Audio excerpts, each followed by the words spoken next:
neon nights, controllers lit like fireflies. OldFreakyGamer in the zone, level up the unknown.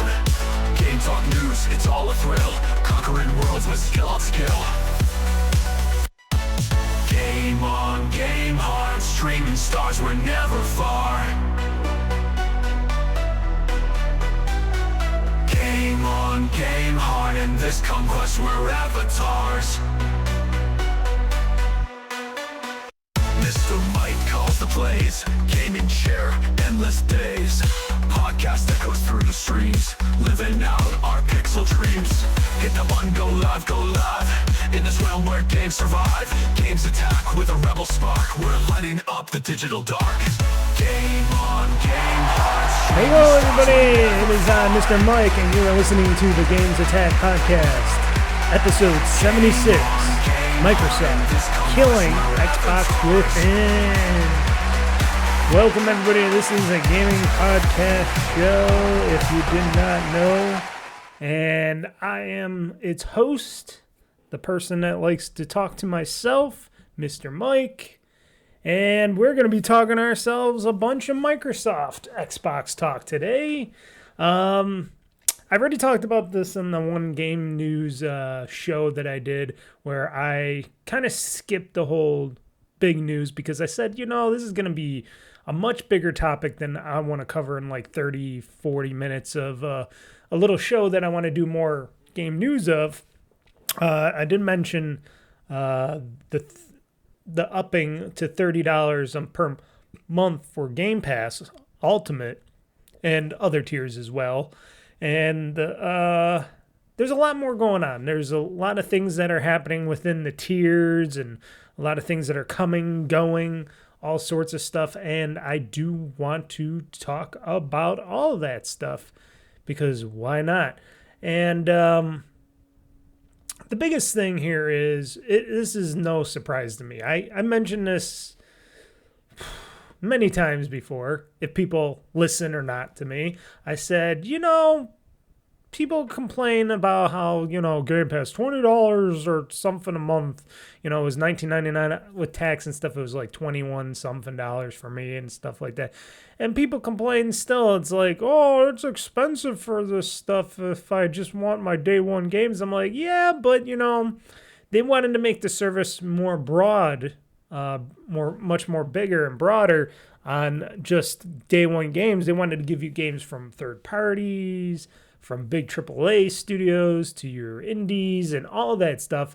And they wanted you to have a selection of games that everybody would be interested in, not just individuals, the loud majority, as we would like to say, of individuals out there that want to get the games. They wanted to bring in as many games and many partners as possible to see, hey, what would be interesting to some people? And then on top of it, sure, they weren't making most of their money for trying to get these people because they got to pay all these third parties money for their games to be on the service. And they were thinking, well, if we can get these games, like if people like these games so much, they might buy these games from our service. So we'll get some of that money and they'll get some of that money. Plus, if a lot of these games have paid DLC or microtransactions or anything of the sort, we get a cut of that, they get a cut of that, so that will make up the price for Game Pass as a whole. So that was their whole, you know, offering right there. Or if there's like some free-to-play games or something going on and they're selling stuff within those games, they get, you know, a little bit of money from that. You know, there's very many various ways that they could be getting money to Game Pass and that, you know, third-party developers would profit off of. And a lot of third parties said, hey, they love Game Pass. It helped them financially. It helped them get out to a broader audience. Otherwise, they'd be coming out in a sea of many, many, many titles. And it's not, like I said, not just the major labels out there, game people out there. We're talking about third parties, all the indies and stuff that come out, especially on Steam. You see hundreds of games coming out on Steam all the time. And there's just so many games, it's hard to promote your own game if you want to make money off of it, even if it's good or what. You could be lost in a sea of chaos of because there's too much to basically sift through out there, because there's so much competition and so much what should I say, innovation, maybe not innovation, but there's so much product out there for us gamers to go look at. And there's the very some people that just want to play their one or two games, and they're not really big gamers, but they're just minor gamers in the whole scheme, and they just want their one or two games, and then they don't give a care about anything else, and they're the ones that complain and whine, why is this not just for me? Well, because you're not the outlier. I'm sorry. There's more people in this world than just you, and the fact of the matter is that's what the service was originally about, more than just the few. And apparently it was all working decently. It was working fine and good and stuff, even though we got just a report saying Microsoft lost over $300 million on what do you call it? Call of Duty Black Ops, what was it, 6? Is that what it was? 6? I forget what the last one was. Yeah, I think it's 6 because this one's 7. And they're talking about how, oh, yeah, they lost $300 million because they had it as a day one Game Pass game, and they could have just sold it and made more money. And I'm like thinking, here's the thing. Not that many people, and I find, and it was only from one source, but I find it to be a little, I don't know, questionable. And I got to question those people and their sources saying, hey, they lost this much money on Call of Duty because of Game Pass. Here's the thing. Game Pass, how many subscribers do they have? Do they even have 50 million subscribers yet? I would have to check that number eventually, but they don't have that much. They have a lot of members, but not that much Game Pass subscribers. Probably now a little bit less because, a lot of people start fuming and stuff like that. But they didn't have that many subscribers, so where would they get the loss of 300 million from if there's only like 50 million or so? I'm going to look this up, so I'm going to quickly pause. You will not know a thing. Okay, like I said, you don't notice a thing. As I looked up, actually on Bing, Microsoft's own search tools and stuff, it says as of now, and this could be upped a little bit or down a little bit, as of now, there are currently 34 to 35 million Game Pass subscribers out there. So not even close to 50 million. Not what I was thinking on there. There's 34 million. So you gotta think, you're saying that Game Pass is ruining, is losing, Call of Duty money when there's only 34 million of them. So how do you get to the $300 million lost on that? It does not add up. It does not make any sense. I don't believe that article unless if there's actually more real data out there. And the fact that most people are playing this on, understandably, there's more people playing this on probably console / PlayStation, which they don't have Game Pass on PlayStation. You got PlayStation, you got PC, which you can get Game Pass for, and then Xbox and stuff, and of course not Switch yet. But you would think the majority would be on PlayStation because everybody's like, oh, I play this on PlayStation and this on PlayStation. You got all the PlayStation fanboys out there still out there going, yeah, we all play this Call of Duty on PlayStation. And I'm like, well, if that's the truth, then most of your sales are probably going to be coming from the PlayStation side. So is it that Game Pass is really taking and eating up those sales? Or is it that maybe not as many people are playing Call of Duty? Or if they are, they're probably still purchasing it. And if that's the case, then of course that article is a lie and Call of Duty's doing just fine, But, these are all numbers. Numbers can be pushed and manipulated and all that stuff. But I highly doubt that 35 million subscribers would cause 300 million in lost sales, unless the people just did not want to play Call of Duty 6, and I don't know. That doesn't, it all seems like third-party actors just say, no, it's losing money.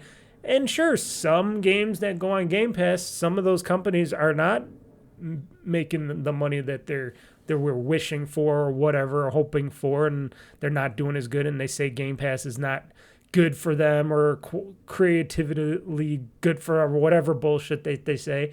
Maybe because their game isn't that good, or maybe their game is that good and people just don't want to play their game as much. There's a lot of them out there. You know, I'm one of those people that won't play certain games as well. I will never play a Fortnite. I will never play Call of Duty or Battlefield Online or anything like that. I don't do a lot of that stuff. Shit, I don't even play, which I would like to play World of Warcraft, but I don't because they don't offer that in Game Pass. I know you could get up to a certain level that you could play World of Warcraft for, but until they add that as a Game Pass perk, which I'm surprised they haven't. I know they make probably a lot of money on subscriptions with that, but until they add that as a perk or something, it seems like that's a thing that I question. I'm like, why didn't they already add World of Warcraft subscription as a perk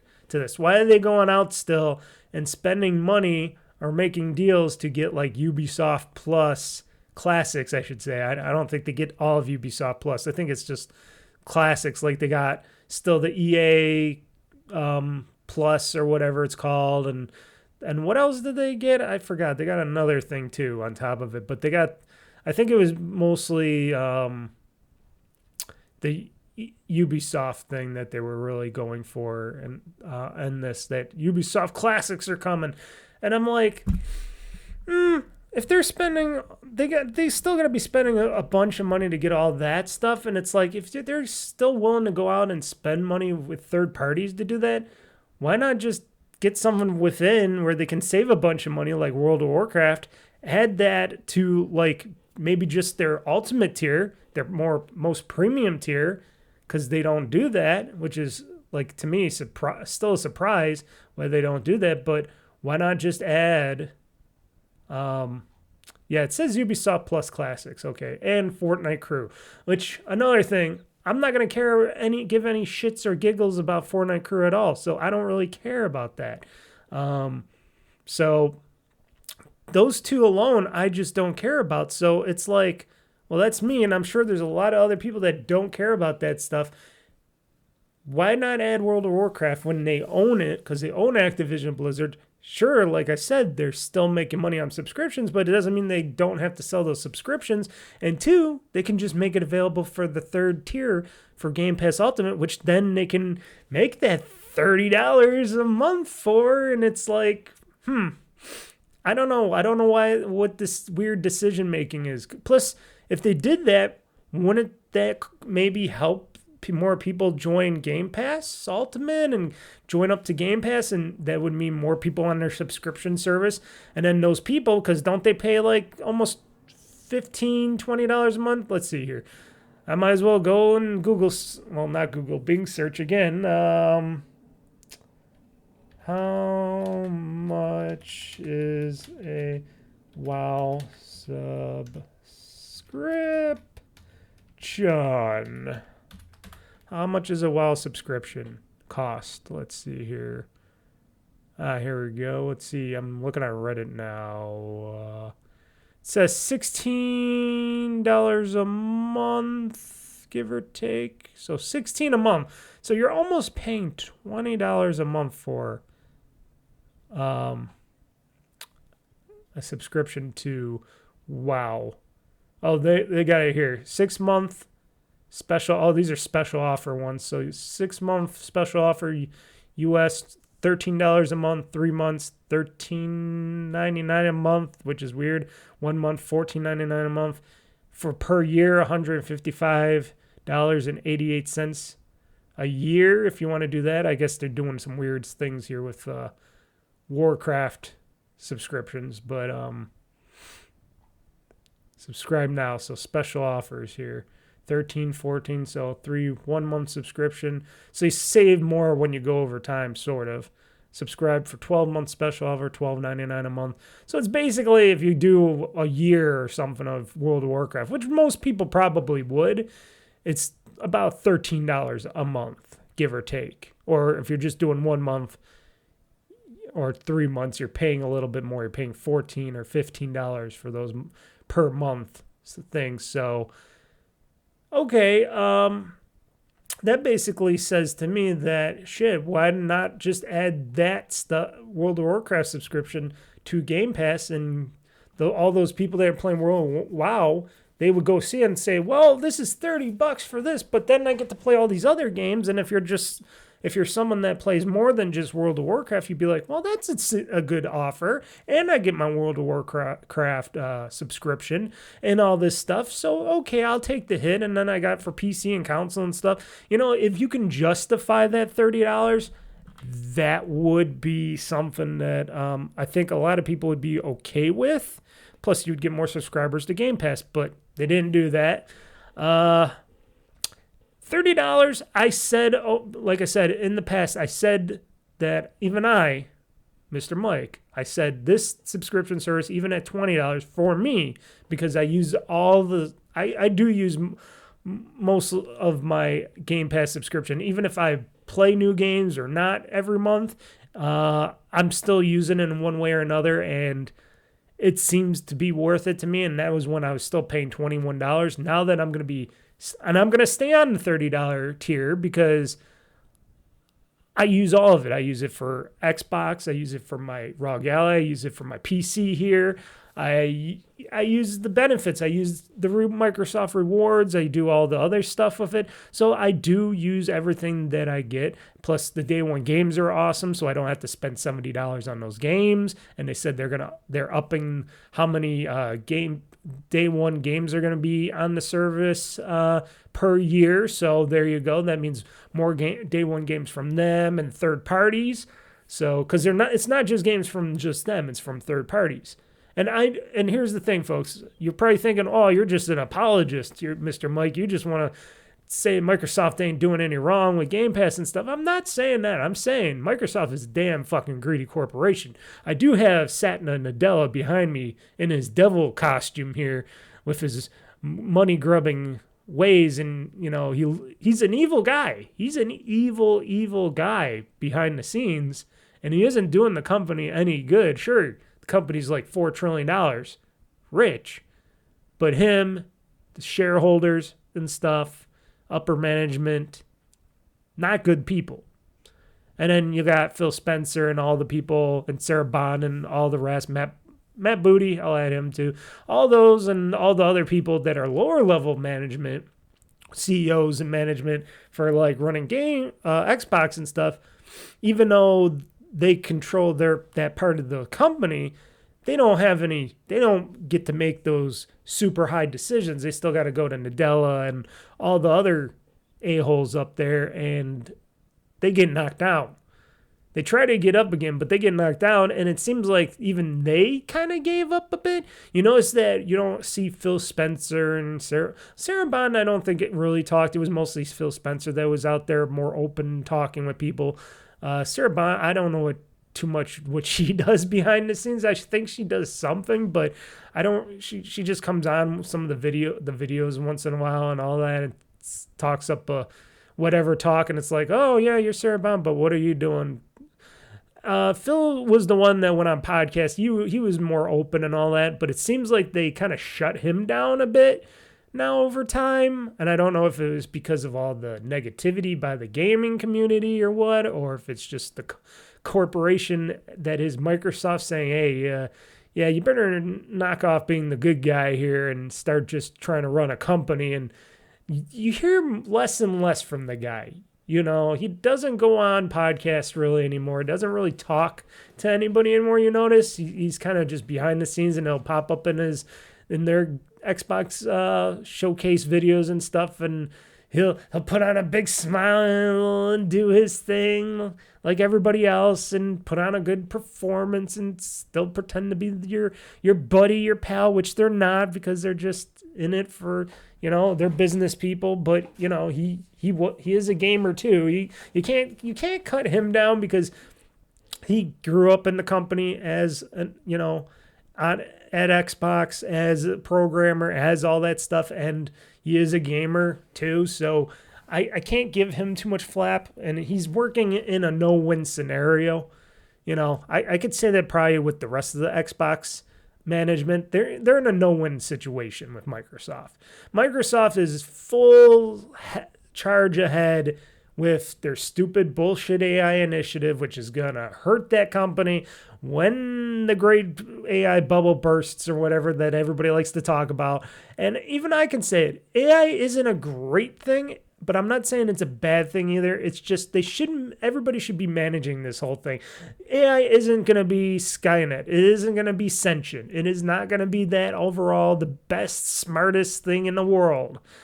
It can do a lot of tricks. It can do a lot of compute things a lot faster. And yes, it's not perfect, but everybody shouldn't be going and grasping for AI to solve all their problems. And all of this talk and these people that make this fake notion that, AI is going to take over and get rid of all these employees that you got to pay for. And then over time, AI is going to be making money for you guys. So you guys that are shareholders are going to be making more money. That's the whole talk all over it. It's all because of the AI initiative.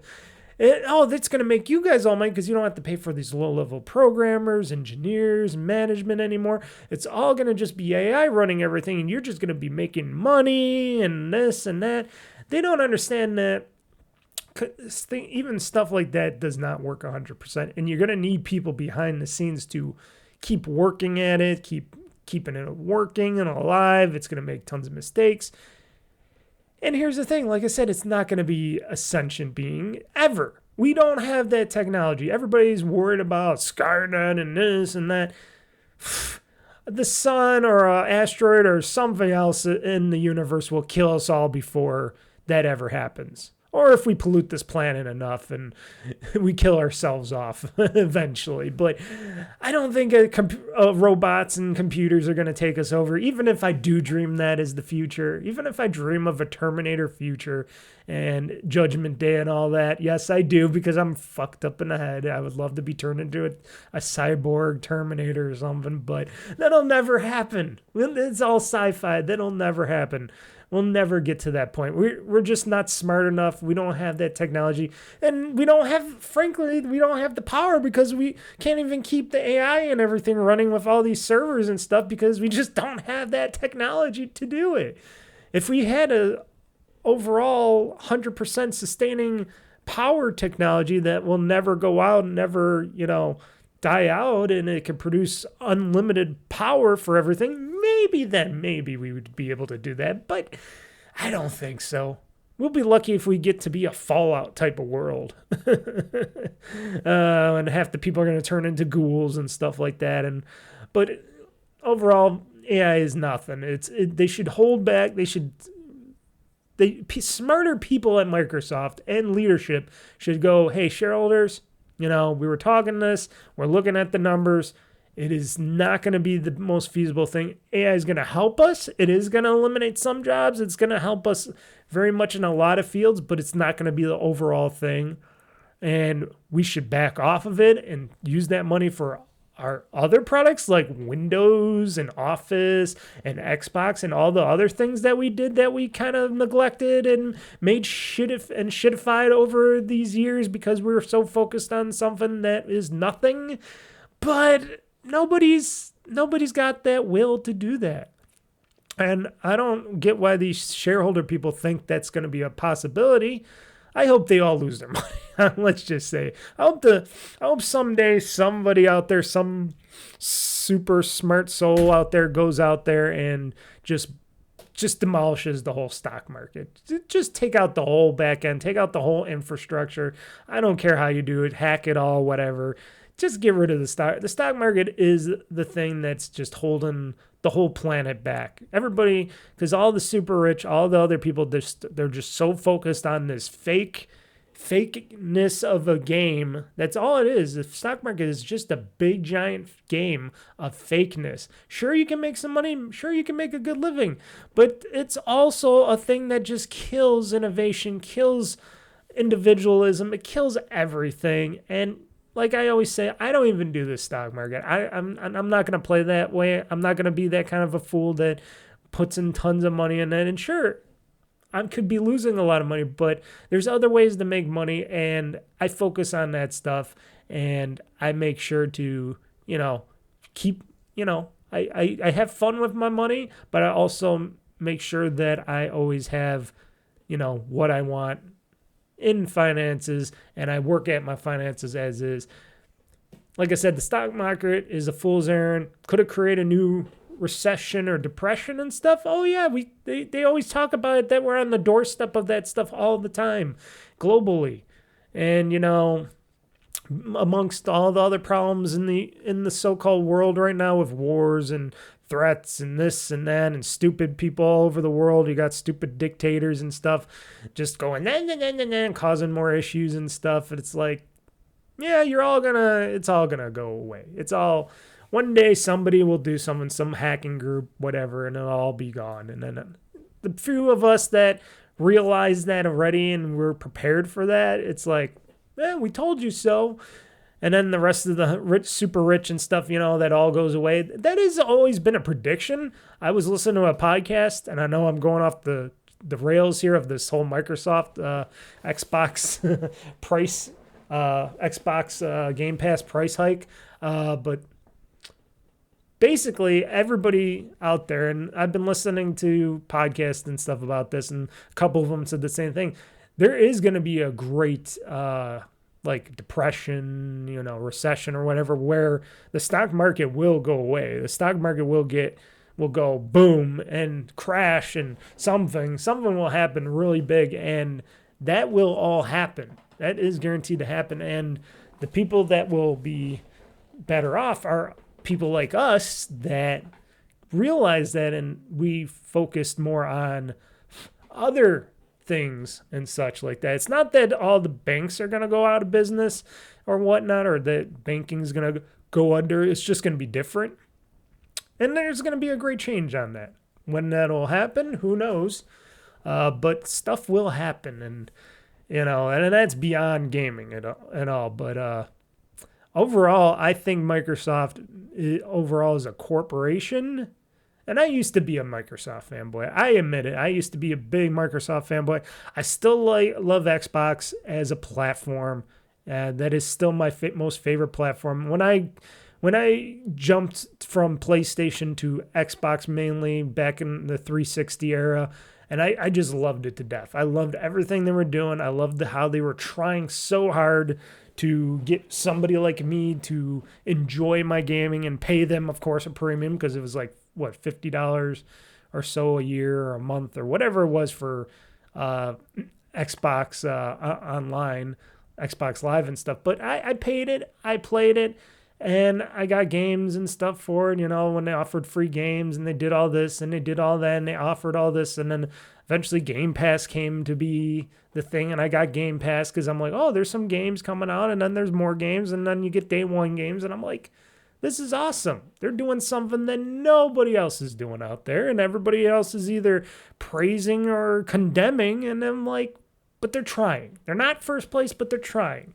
and they deserve my money. They deserve my money. And then when they got all this other money, and when Nadella took over and wanted to kill Xbox, because originally he wanted Xbox to get, he wanted to sell it off or get rid of it and stuff, and Spencer and them said, no, trust us. This is going to be good for the company, good money and all that stuff, because it's gaming. People pay a lot for video games and stuff. And he's like, well, okay, I'll keep it, because, he killed Nokia. He killed a bunch of other things. He was ready to get rid of Xbox. He was ready to clip Xbox away from Microsoft, because he's not a gamer. He don't care about gamers. It doesn't matter what kind of little song and dance act he might do somewhere, but he doesn't care about anything. He cares about pleasing the stockholders and shareholders and appeasing and doing the cloud. He's all about the cloud, which you'd think Xbox Cloud would be something right up his alley, and he would be trying to help figure out to make that even bigger and better for people. But he's so entrenched in the stupid AI bullshit movement, which came, when did that come about anyways? During the pandemic or something? Is that when AI just jumped into, I think it was during the pandemic, when people were at home going crazy because they're they didn't have nothing better to do. And then they're like, oh, AI will solve all our problems. And then that just kicked off this whole hopeless, useless thing. And now it's all people brainwashed into thinking AI is going to be the savior of everything. And Microsoft is getting all this money, and they got $4 trillion in the bank. They're one of the most valuable companies in the world. And now their shit don't stink anymore, as they like to say. And they're like, hey, we can turn evil again. And that's when evil Satya Nadella came about, and the shareholders and stuff. And now they're just talking money. We got to make all this money so we can spend all this money for GamePass or for AI, and God be damned on anything else. Even Windows, fuck Windows, fuck Office, fucks all this stuff. We want the big money. We think everybody's going to spend a ton of money on AI and using AI. And it's like, no, I don't think. I think a majority of people, especially all the normies that I talk to, I ask them, I'm like, you ever use AI? And they're like, meh, free service. I'm like, would you ever pay to use it? And 100% said no. 100% of the people that I talked to said no, they don't plan on ever paying for it to use AI. They're like, if it's available like through the web like it is now, and people use this so-called AI, whatever, trickery to do stuff, they're like, okay. But otherwise, overall, AI is nothing. AI is nothing to most people, and most people are not going to pay for it. So this whole notion, oh, well, we got to pay for it somehow, so why don't we ruin part of the company, most of the company, and not try to make our products even better so we can justify prices or price increases a little bit and stuff, and maybe use some of that slush cash that we got, that $4 trillion that they basically almost got in the bank, if it's $4 trillion or not. I know it goes up and down, so I'm just saying $4 trillion right now because that was the last number that I seen them have before. I'm just going to be like, use some of that money. Maybe buy back a bunch of those stocks and get rid of some of these shareholders and stuff and push them out, and then make the company go more private. You know, keep it a public company, even though public companies always go to shitsville. But yeah, it's just bad times all around. And getting back to what I'm supposed to be talking about, Game Pass Ultimate being from, originally from $16.99 to $19.99 to now $30 or $29.99 a month or $30 a month. A lot of people just can't handle that. A lot of people can't afford that. When you got all other subscriptions and you got all their costs going on every month, $30 is a lot. And I admit it, but $30 is a lot, especially if you're not making that good of money. You're trying to pay the bills, the rent, all that stuff. Me, I'm lucky enough not to be in that centric, but I said over time, I didn't think it was going to happen this quickly, but over time I said eventually Game Pass, at least the Ultimate, would be $30, and I would be still okay with spending up to $30 for this service, which I am. It's still a little bit of a hit to me because it went so fast, and I think as a company, as Xbox, what they should have said at Xbox to Microsoft uppers and trying to convince them, they should have said, hey, if you want to raise this to 30, why don't we do it a little at a time and go like, I don't know, a $2 increase every 3 months or something, 3 to 4 months, so we can say, hey, this is eventually, talk to the people, which they do not do, which hurts them even more because now Microsoft is an evil corporation again, which they probably always were, but they're more evil again now than they were before. They could have just said, hey, talk to your consumers. Tell them, hey, eventually we're going to have to raise the price to $30 a month for this service, especially for Game Pass Ultimate, because overall we want to give you more value. And they can say that in the thing, not just say, we're just giving you more value here. It's $30, take it or leave it. Just say over time, we'll raise this like $2 every 3 or 4 months.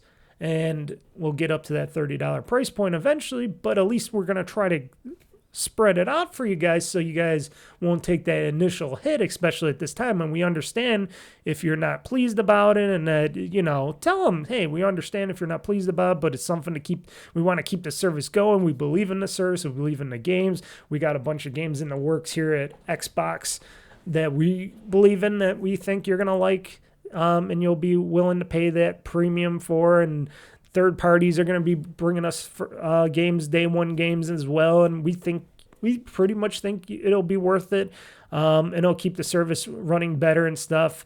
Sure, we got a bunch of money in the bank, but we're not allowed to use that money. Even say our corporate won't let us use that money to keep Game Pass alive, so we have to do something else to do this. So we had to raise prices a little bit. That's what we were trying to do before with raising the game prices to $80. We understood you didn't like that, so we did back down on that. And we're sorry that we tried to do that, but we got to do something. So here's something that we're trying to do, and we're still going to try to get more savings to you and get more games, get more benefits and stuff. And I think people would be more understandable about that if they came out, if they all came out and they talked about it and they said, this is what we're going to do.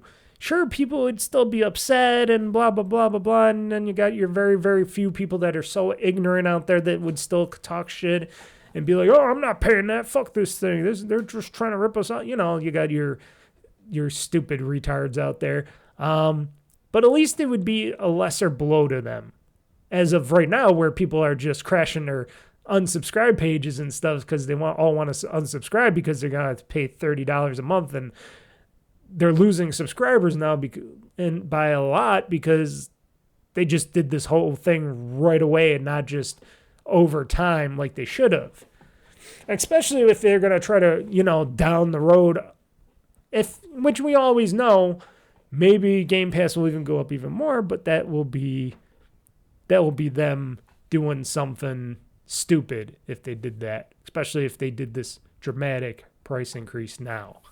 So I think what they should do, they should revert this back a bit, maybe even go back, raise it only from, because it was $19.99, so $20 a month, raise it to $22 a month, say, hey, we're going to raise this to $22 or $23 a month now.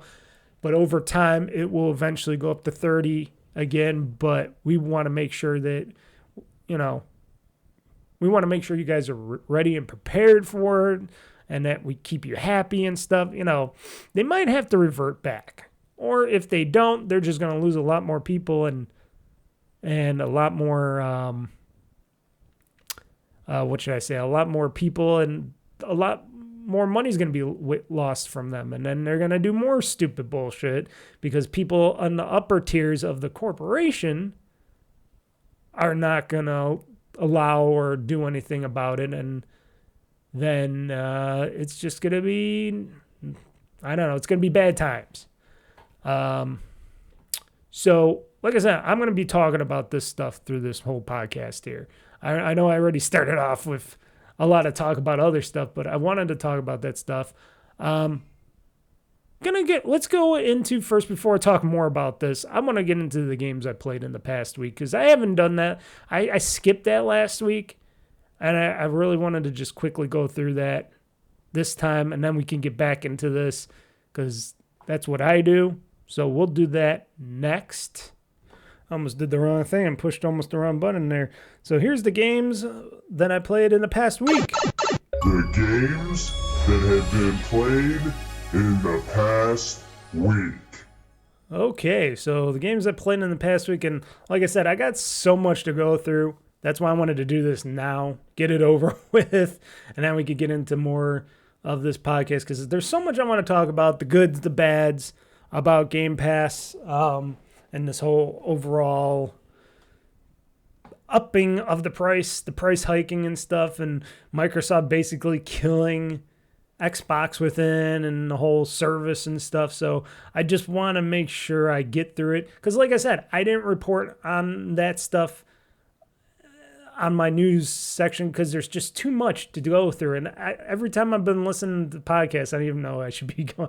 And this is why I do this is why I don't do these podcasts live, because I know I ramble on and I just start talking about other stuff and I jump back and forth, and I understand that. So that's why I don't do this live, because people would get crazy with that. But overall, before I get back into the games that I played in the past week, the overall to me is there's just so much stuff in this that a vast majority of podcasts that I listen to and other people's gaming news shows that I watched, they did not go through any of this shit. They just talked about the top tier of what's going on with this, and they skipped everything else. And it drives me nuts that all these so-called people that, no offense, that you all watch and listen to don't get into the deeps of this, and they just cover the top section, and they don't go through to let you guys know, like I'm going to do, on what's happening throughout the tiers and giving you all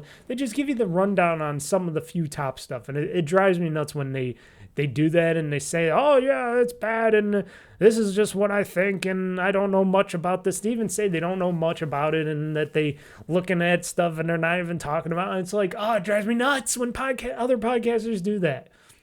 That's why I have very long and descriptive podcasts. I don't know. It was bothering me. It's something that was bothering me for this past week when I'm just listening. And it bothers me sometimes when I listen to it. Maybe I shouldn't just listen to anybody else's podcast anymore, because sometimes I get really bothered by what they speak about because they just don't go into the deep stuff. They don't get into the stories. They don't look and read anything deep into the stuff. They just talk about the top layer stuff, and it drives me nuts every time. Every time it drives me nuts. If I was in their podcast and I was talking about it, I'd be like, dude, you forgot all about this and that and that and talking about that. All you're just saying is a bunch of negativity and talking about other stuff that it just doesn't matter. Okay, enough. I had to rant about that because it was just boiling up inside of me. So the games I played in the past week, which you probably already know about, that it does nothing to really add to the thing. Minecraft Bedrock Edition, been playing it on both my PC and ROG Ally. I've been playing Diablo 4 a lot.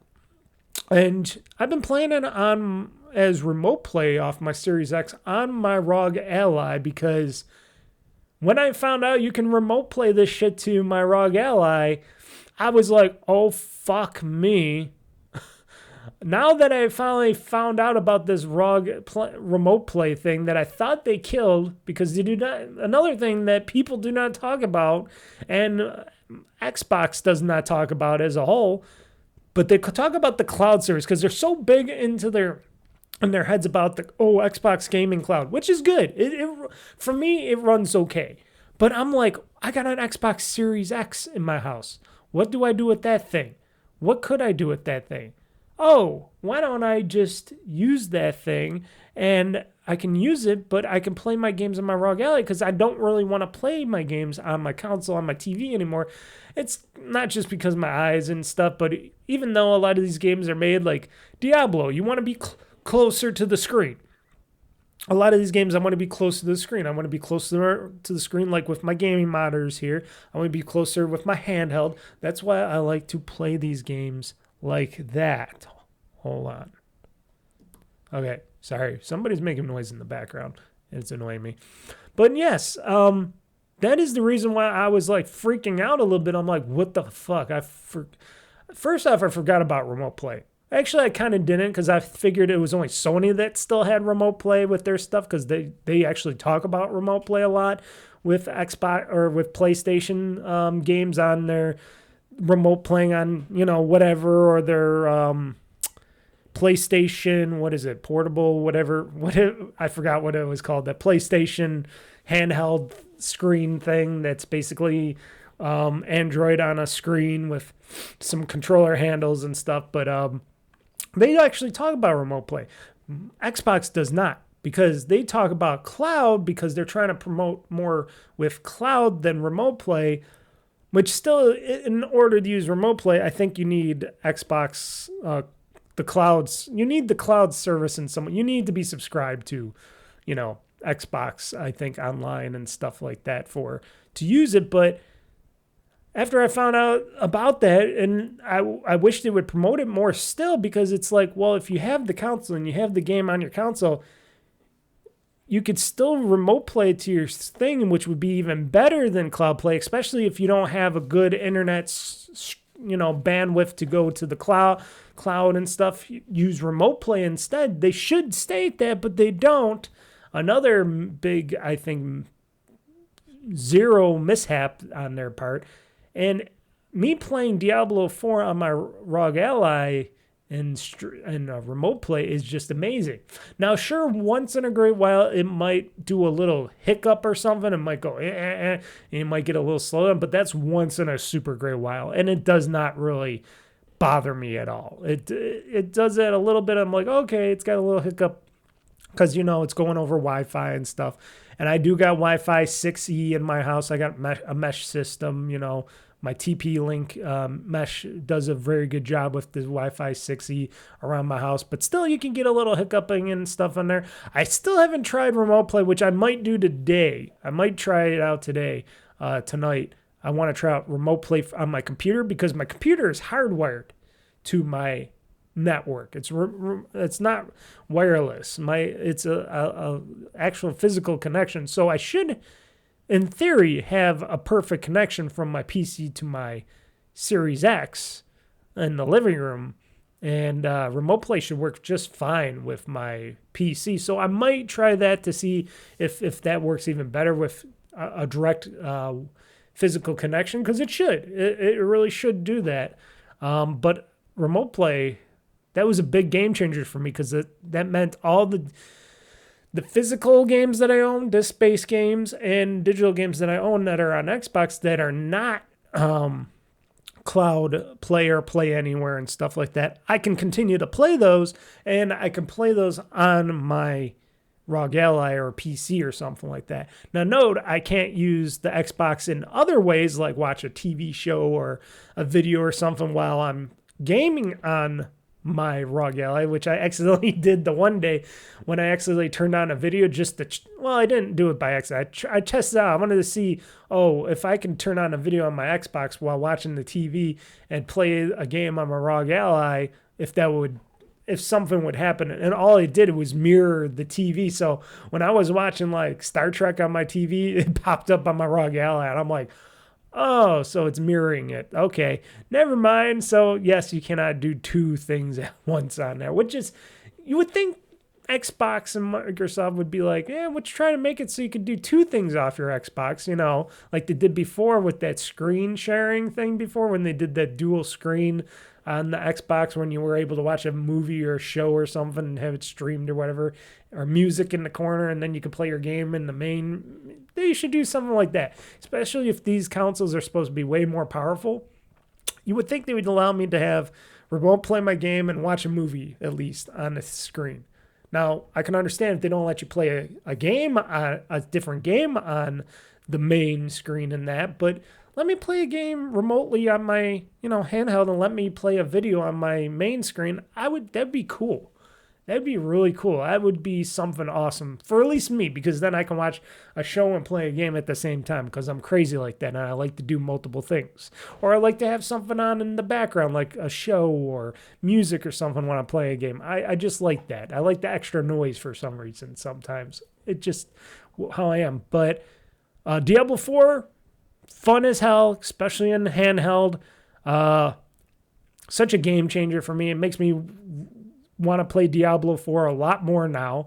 I loved playing Diablo 4 before, but then I had to do it on my Xbox on my TV. And sure, it looks great and stuff, but I want that screen closer to me, because I'm an older man and, my eyes and all that. And it's just better if I can see my character and everything right there in front of me. I like screens closer. It's a thing when you get older, and that's my problem. But Diablo 4, fun as hell still. Love playing it, and remote play's awesome.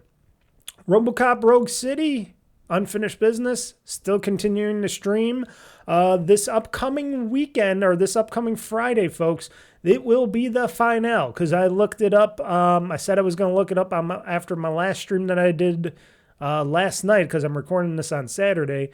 I looked it up to see how much more of the game I have, and it says I got like a little over 2 hours left of the game, technically, if I follow the path and I'm not just willy-nillying around and stuff. So I got basically... Oh, do I got this twice on here? I do. I was just looking too. I also got something twice that I can get rid of here. Why did I have that twice? Hold on. Sorry. Just looking up stuff that I have twice here. But yeah, I only have like a little over 2 hours, so I should be able to fill one more live stream with Robocop Rogue City Unfinished Business, which I've been having a blast in. The story's amazing. The characters, the backstory's been amazing. They've been showing a lot of like video backstories of stuff in Robocop Rogue City Unfinished Business. And it's just been fun popping people's heads with my gun. Just going around. It's what I mostly use is the main gun. Now I've been using the cryo gun a little bit as well because they give you the cryo gun later on in Unfinished Business. And I've been using that as my secondary sometimes if I want to just shoot a bunch of people and freeze them and then shoot them again and blow them to smithereens with my Robocop gun. That is a fun game. And I'm going to be sad when it's done and over with, but that means then I can go to new games to play on Fridays. Yeah, that's going to be a fun finish for that. It's definitely going to be finished business. Unless if they come out with a third Robocop Rogue City DLC and they do another one or something. Who knows? Depends on how well Unfinished Business sold. But I've been playing that on my Series X, on my streams. And like I said, this upcoming Friday, that will be a game that I will finish up truly. I purchased and I am also playing Bomberman R2, having some fun with that. Bomberman R2 is very fun. Being able to create your own things in there is pretty fun, and being able to just play some Bomberman and I've been remote playing it from my Series X to my ROG Ally because they don't sell it in the Xbox for PC store. So I've been remote playing it on my ROG Ally, and it's been running fun. It's been running fine, running fun, and I've been having some fun blowing up other Bombermen with my Bomberman and doing a little bit of this weird story and having fun in Bomberman R2.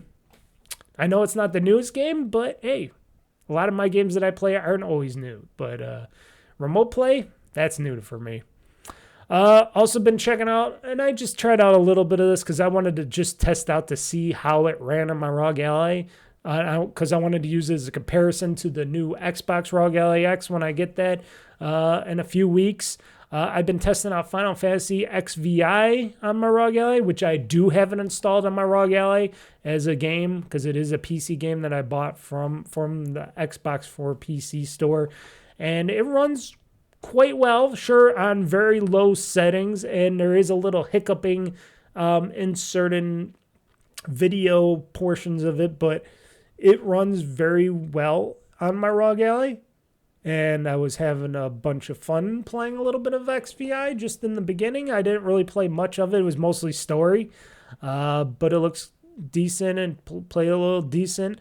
And when I play this game on my Xbox ROG Ally X, I'll be able to test out how well that looks and how much more power it will have to play this game on that, if it'll raise the settings a bit. Because like I said, all the settings are on low, but it does play.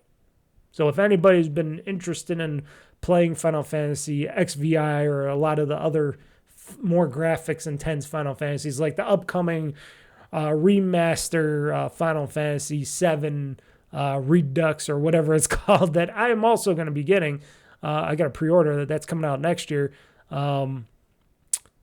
That one, that will probably definitely play on the ROG Ally X, and then of course the Xbox ROG Ally as well. So just wanted to let you know on that.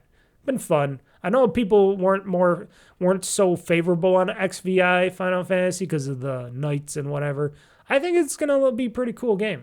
I saw people play it, and I'm like, man, this seems like a kind of game for me. This next game, though, I deleted this off my PC. Well, I did it this morning. I was going to do it the day of, but I deleted it this morning because I thought I was going to play it again. And I'm thinking, Mr. Mike, do not waste more time playing this nothing game. And it is really boring and really horrible. And you could see me in my video falling asleep on this. Terminull Brigade. You know, they promoted this on that Xbox Tokyo Game Show. It's by Tencent and Co. and some other people. I think, what was it? Not Raven. I forgot who else was it. It was mostly Tencent. That game is just And then you go into these super stupid boss fights, and it's just like, are you killing this boss? Am I killing this boss? Is this boss going down? And eventually, after dying a couple times, I finally get the boss, and he goes down, and I'm like, okay, I got more of this. I got more points. Sure, you can level up your character. I'm like, it looks a little like other games out there that do this kind of stuff with pretty jiggly, bubbly ladies and stuff, and there's nothing really going on in the game. And I did get past the tutorial because that was the big major thing at the start when everybody was complaining, oh, I can't get past the tutorial because it just locks up and the game doesn't work anymore, or doesn't go to full screen and it crashes and stuff. I didn't have any of that stuff, so they must have patched it by the time I started playing Terminull Brigade. But it is just the shellless of nothing. And I was like, oh, at first I was like, okay, this is okay. But then you get the same old enemies over and over and over and over again. And it's just the same old wave of boring and stuff. And it's just like, okay. And then you see me in the game, playing the game. I watched my video and I kept it all in there. You see me just falling asleep and playing the game as I'm asleep because it was so damn boring. And if something's that damn boring, I will fall asleep. If it's exciting, and even if I'm tired or not, I will not fall asleep. But this, I was like, I was passing out. And you can see it in my video, in my Let's Play. I did not leave anything out. I do not edit that shit out. If you see me and you see me sleeping while playing the game, then you see me playing the game as I should be, or anybody would be. That game is boring as shit. It is not worth the money. And who knows what kind of viruses or tracking would come from Tencent, because they are a Chinese company on this thing. And I said to myself, okay, Mr. Mike, delete it. So I hopefully deleted it all. I got to check some sub files and see. Sometimes they leave folders behind. I'm going to delete that too. But that game, no go. I don't care if it's playable or not. It is just boring. Sure, you can play with other people, but why? It's boring. It's boring. Even though the lady in pink is hot and stuff, boring game. So don't play Terminull Brigade, even if it is a free-to-play game on PC. And then they do want you, like, they say you could buy things, but I don't see, like, I looked at the store and all that, and I was collecting all these coins and stuff. I'm like, well, I don't see anything that I would need to buy in this game or whatnot, except for, like, season passes or whatever bullshit they were doing. And I'm like, there's nothing here that makes me want to purchase anything. And I'm looking at the purchasing. I'm like, where do I purchase anything from? It's really like a bunch of stuff, and there's nothing in there. Just a bunch of this, season pass, this, this. And then you got all these freaking menus and all this freaking stuff. And it's like, I'm looking at everything. I'm like, nothing seems appealing. Nothing I want to purchase in here. Nothing. Nada. I think you could purchase costumes and stuff too, but nothing. Nothing, people. It's a nothing game. And people that play it, they're just nothing.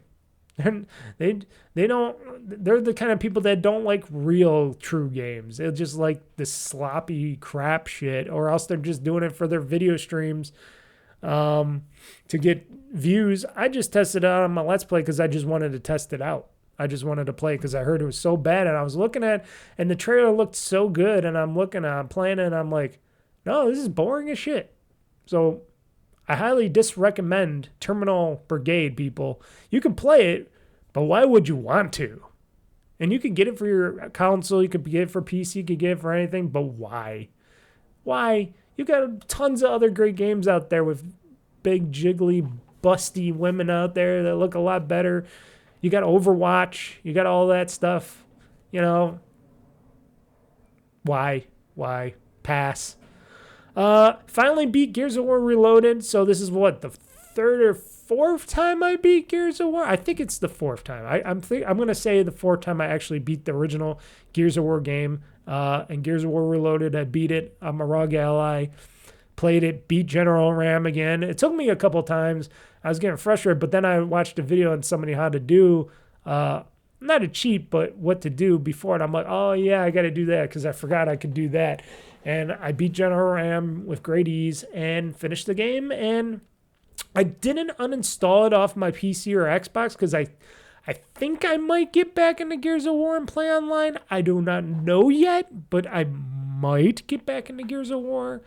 and reload it and play online. That's why I kept them on my PC and ROG Ally. Just because I maybe go online with that someday again, because I do have fun playing online. I just don't know if I will. If I don't, eventually I'll delete it, but maybe I will. I don't know.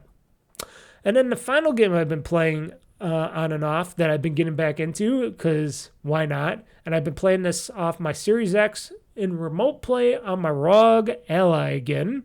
Now note, I've been saying remote play on a lot of these games because I'm like, well, I got to test out a lot of these games on my ROG Ally and remote play, because shit, after discovering remote play, like it's a brand new thing, even though they don't promote it, and they kind of killed it before when they did have remote play in the early days. I was just like, what? This is back? It's working? Okay. Borderlands 3. No, not Borderlands 4. Borderlands the 3. The Trace. Uno, dos, tres. Borderlands 3, because you know why? Because Borderlands 4 has a lot of bugs and issues to it. 2, I got Borderlands 3 and I haven't beaten it yet. So I said, why don't I get back into it? And Borderlands 3 is fun to me. I don't get offended by any of the stupid lame jokes or whatever. I just go in there and blow off people's heads and go shooty, bang, bang, just like I like to do. And it looks great, plays great, remote plays great on it. And it's, and it also, I'm glad I didn't get to buy Borderlands 3, because I wasn't going to spend $60 on Borderlands 3 on the PC for Xbox store, because they didn't want to lower the price. Even though we got Borderlands 4, they still kept the price at what, $59.99 or something for Borderlands 3 on Xbox for PC and Steam and all that. I'm like, fuck you guys. And now that I figured out about remote play again, I'm like, oh, I can play this game again, and I can play on my ROG Ally, and I could go, hey, fuck you guys, you lost $60 for me because I got remote play here. So yeah, good remote play, saving me some more money and stuff, and unnecessary purchases, because I was going to purchase a lot of those disc-based games and games that I didn't play yet that I wanted to play on my PC or ROG Ally instead of the Xbox. But I'm like, well, I got to rebuy these again because I can't cross-play. You know, originally I didn't think, oh, I can't play these from the cloud, can't do this. But now that I found out about remote play again, which it's crazy because I don't know if I'm the only person that didn't realize this, but maybe I am. I got to ask other people. But I'm like, wow, remote play just changed the whole thing, and I just saved myself a bunch of unnecessary purchases. I took a bunch of games off my wish list because I'm like, oh, I could just play them off my Xbox and remote play them onto my ROG Ally or my Xbox ROG Ally when I get that, and why not? And those were the games that I played in the past week, folks. So those were all the games I played in the past week. Just wanted to mention them before we get back into more Game Pass talk, where I dive deep into this whole price hike and what you're getting, what you're losing, all that stuff, and all the other stuff that's surrounding it. Also on top, before I end talking about games I played in the past week, and I've been talking about remote play, I'm like, well, if I'm going to be remote playing a lot of my games off my Series X console, which I'm able to play more of, I was thinking storage. Now, originally, I didn't care because I got a little external hard drive off my Xbox Series X that I just store the games when I don't play them for a while, and then I can just bring them back onto my Xbox Series X when I want to play them again. You know, any games that need to be on the Series X fast storage. And then I'm thinking, maybe this might be one of those times in the near future where I might actually purchase one of those Seagate expansion drives from I almost said ROG Ally, from my Xbox Series X. And I'm thinking, well, they got the 2 terabyte one. It's like $200 or so, give or take. I'm like, okay, 2 terabytes. Okay. And it's always going on sale. And they might be going on sale again. Who knows about memory pricing and stuff. But I see Amazon usually has sales. And then I forgot they created, which I'm sure most people didn't know, they have a 4 terabyte Seagate Xbox drive out there. And I'm like, 4 terabytes? I could put on 4 terabytes of games on this sucker. 4 terabytes of games. And I'm like, Yes, I'm a spoiled Mr. Mike. Yes, I like to spoil myself. I like to spend a needless amount of money. But I'm thinking, well, if I'm going to be remote playing a lot of games and I want to be buying a lot of games, and when a lot of games go on sale, especially for Xbox, and I want them available right away or something, instead of having to move back and forth tons of games and stuff onto my external drive and whatnot and doing this and that and trying to make space for it for games that are not going to be like going on to PC for Xbox or anything like that, I'm like thinking maybe I might have to wait. I will wait and see if that 4 terabyte drive might go on a bigger sale. It's on sale now, but it's not really a good sale. It's still like what, $3.99 or something like that dollars. I could check it out now. Let's see here. Amazon.com. Let's see here. Here we go. Right there, right on where I left off. 4 terabyte. Yeah, it's $429.99. It used to be $500, but it's $429.99, 14% off. Still too expensive. If it goes down to $300 or something in the next few months, I might get that Seagate expansion card for the Series X and S, 4 terabyte solid state storage. I might.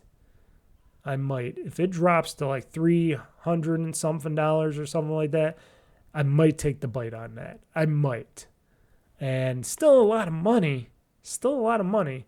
But I'm thinking, well, if I'm going to be doing more of this remote play stuff and all this other stuff, because I still want to keep using my Xbox, even though I don't want to use it like on my TV and stuff as much, unless if it's for watching movies and stuff. I'm like, should it justify me to purchase this expensive little thing? Now, no, I purchased a 4 terabyte NVMe card, which was only $100 something for my new ROG Ally that I'm spending $1,000 for. So I don't know, maybe as a Christmas gift to me or something. I don't know. What do you say? What do you think, people? You think I should go for it eventually, or think I should just keep putting my games on my external drive and then just swap them back and forth? I don't know. It's a hard question for me. Financially, it's a hard question for me because it's like, I can afford to do this, but should I do this? It's not that if you can, should you? That's the whole question, right? It's not that if you can, it's should you?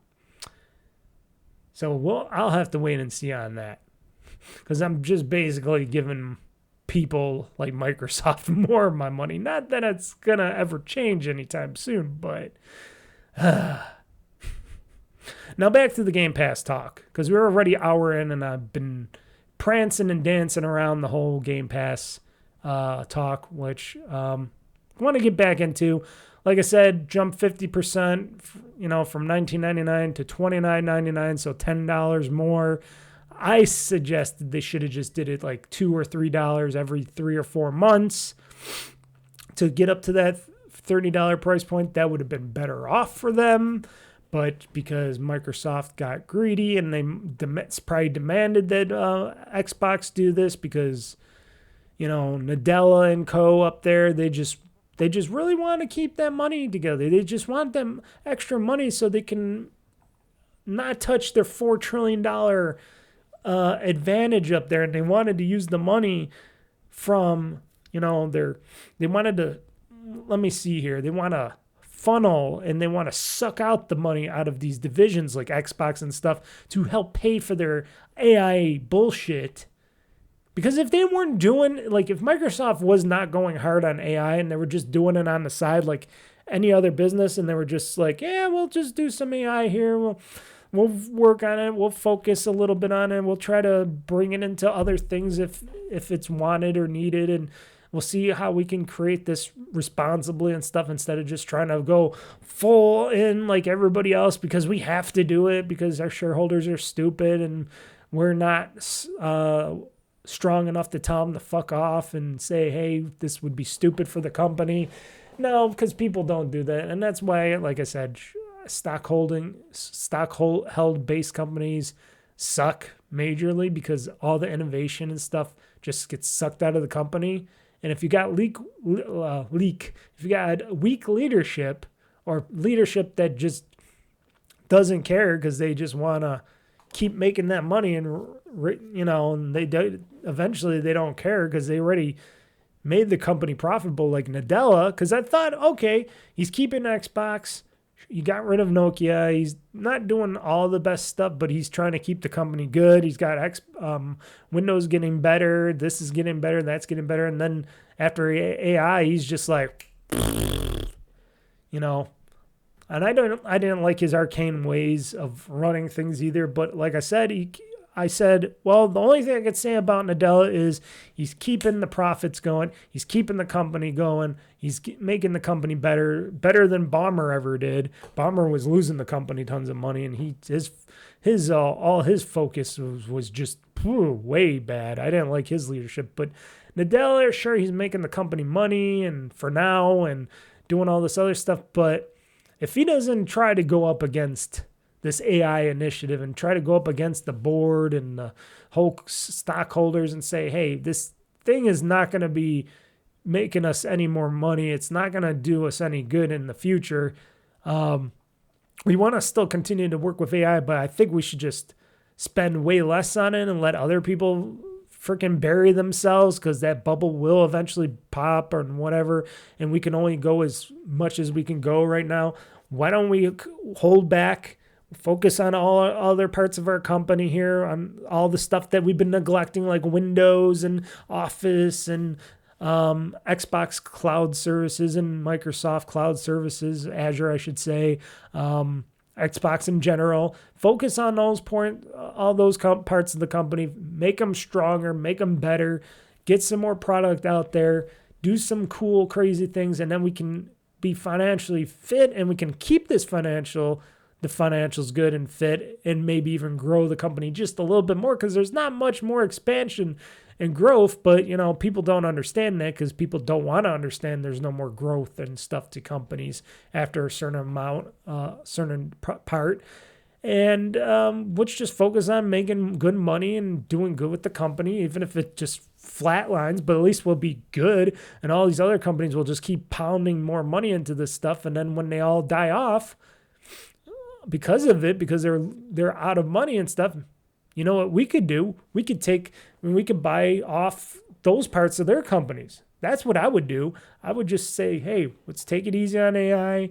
We got it to where we're going to get it. Let's focus on all our other strengths of the company, make them stronger again, make them better, help Xbox get it back again, try to get the customers back. I know they're not going to trust us right now, but say, hey, we were trying something. We did a stupid. We're bad. We're going to try to make it better. We're going to do more stuff here. We're going to make Xbox better for you guys out there. Let's do something good here. And we'll let all these other companies do their AI initiatives really hard. And then when all that fails, we'll just buy them up one by one, because they'll all need money eventually, and they'll all need to get paid for all that AI that they've been wasted all their money on, and we can buy it on pennies on a dollar and add it to our AI, make our AI better and stronger, and there you go. Why not? That sounds like a smart business decision, right? And I don't even know anything about it. I know stuff about AI, but I don't know about the business structure or anything else about AI, but I'm like, well, if they could eventually, like OpenAI, if that company goes under or something, or if the whole thing of the OpenAI just doesn't come to fruition, which I don't think it will, and they lose all their money, but they got all the assets and they want to sell it off, Microsoft could come in there and go, pick it up, sweep it to them, buy it off for pennies on a dollar, and be like, hey, look at this. We got a lot more going on now. I don't know. I think that's a smarter way. And then you don't have to suck out the energy and the power and the finances out of all of the other parts of your company, making the rest of your company that actually makes the money for your company, for your corporation, and you're not killing the rest of your part of your company because of the stupid initiative. It would be a lot better. But they're not going to do that because they're their greed. The greed is overtaking all of them. It's the greed.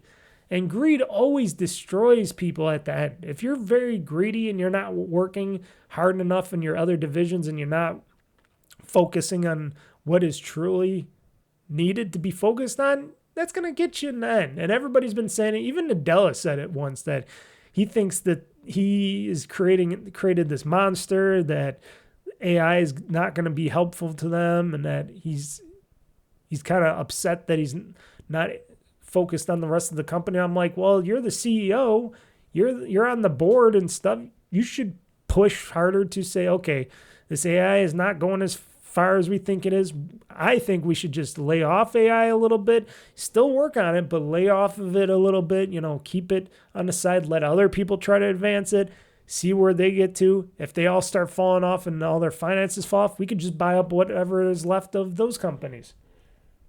You do that, we'll look even better. We'll be sustainable because we'll have all the rest of our companies still making us money, and Xbox will be better, Windows will be better, all this will be better, and people won't be mad at us, and you'll look better, and then more people will come and buy more products and services from this company because they know we backed off of this stupid initiative, but they won't do that.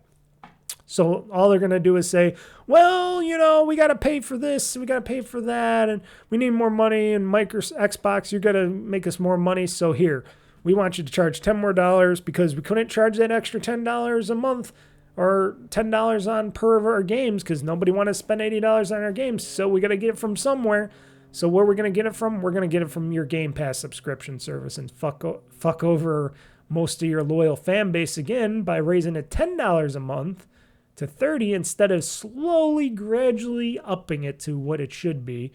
Like I said, I don't have a problem spending another $10 a month. I don't have a problem spending $30 a month, period, for Game Pass Ultimate because I use all of it, but I'm an outlier and I make enough money that I can justify a monthly $30 thing, even though it's going to cost a lot in the long run, but I use Game Pass, I use like I said, the streaming services, I use the rewards points and all that. I play enough games to justify the price, and I play a lot of these new games, and it'll still save me overall in the year, still paying $30 a month. Now, if they eventually decide to raise it again, because they just raised it not too long ago, and if they're going to raise it again down the road, that's when we get into a problem. When it starts going over that $30 price point and they think, oh, we're going to be able to get over $30 for this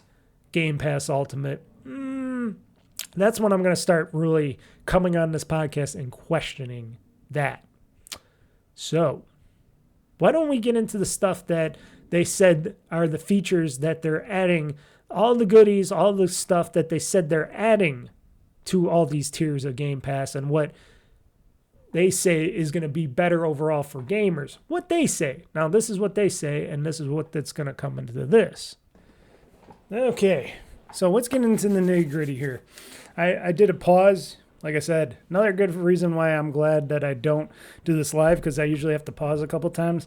This time, I had to close all the windows and stuff and turn on my AC because it's going to be 80-something out here, and it was getting a little warm in my office here. So I'm like, yeah, I think it's time to turn on the AC to cool everything down. Because, when you got a big powerhouse computer behind there and you got the sun coming in over here, it just heats everything up. So, yeah, so they're talking about how, they got their 3 tiers of Game Pass, Essential, Premium, and Ultimate. And they're talking about all the stuff that is going to be going on. So for your Essential tier, Unlimited, they're bringing to all 3, because now they're bringing out cloud gaming as an actual thing. It's not a beta anymore. It's an actual thing going forward, and they're supposedly allowing us to do people to stream their games from cloud gaming with let's see here. I'm trying to look here if it's in this article. I think it's supposed to be 1080p. Let's see here.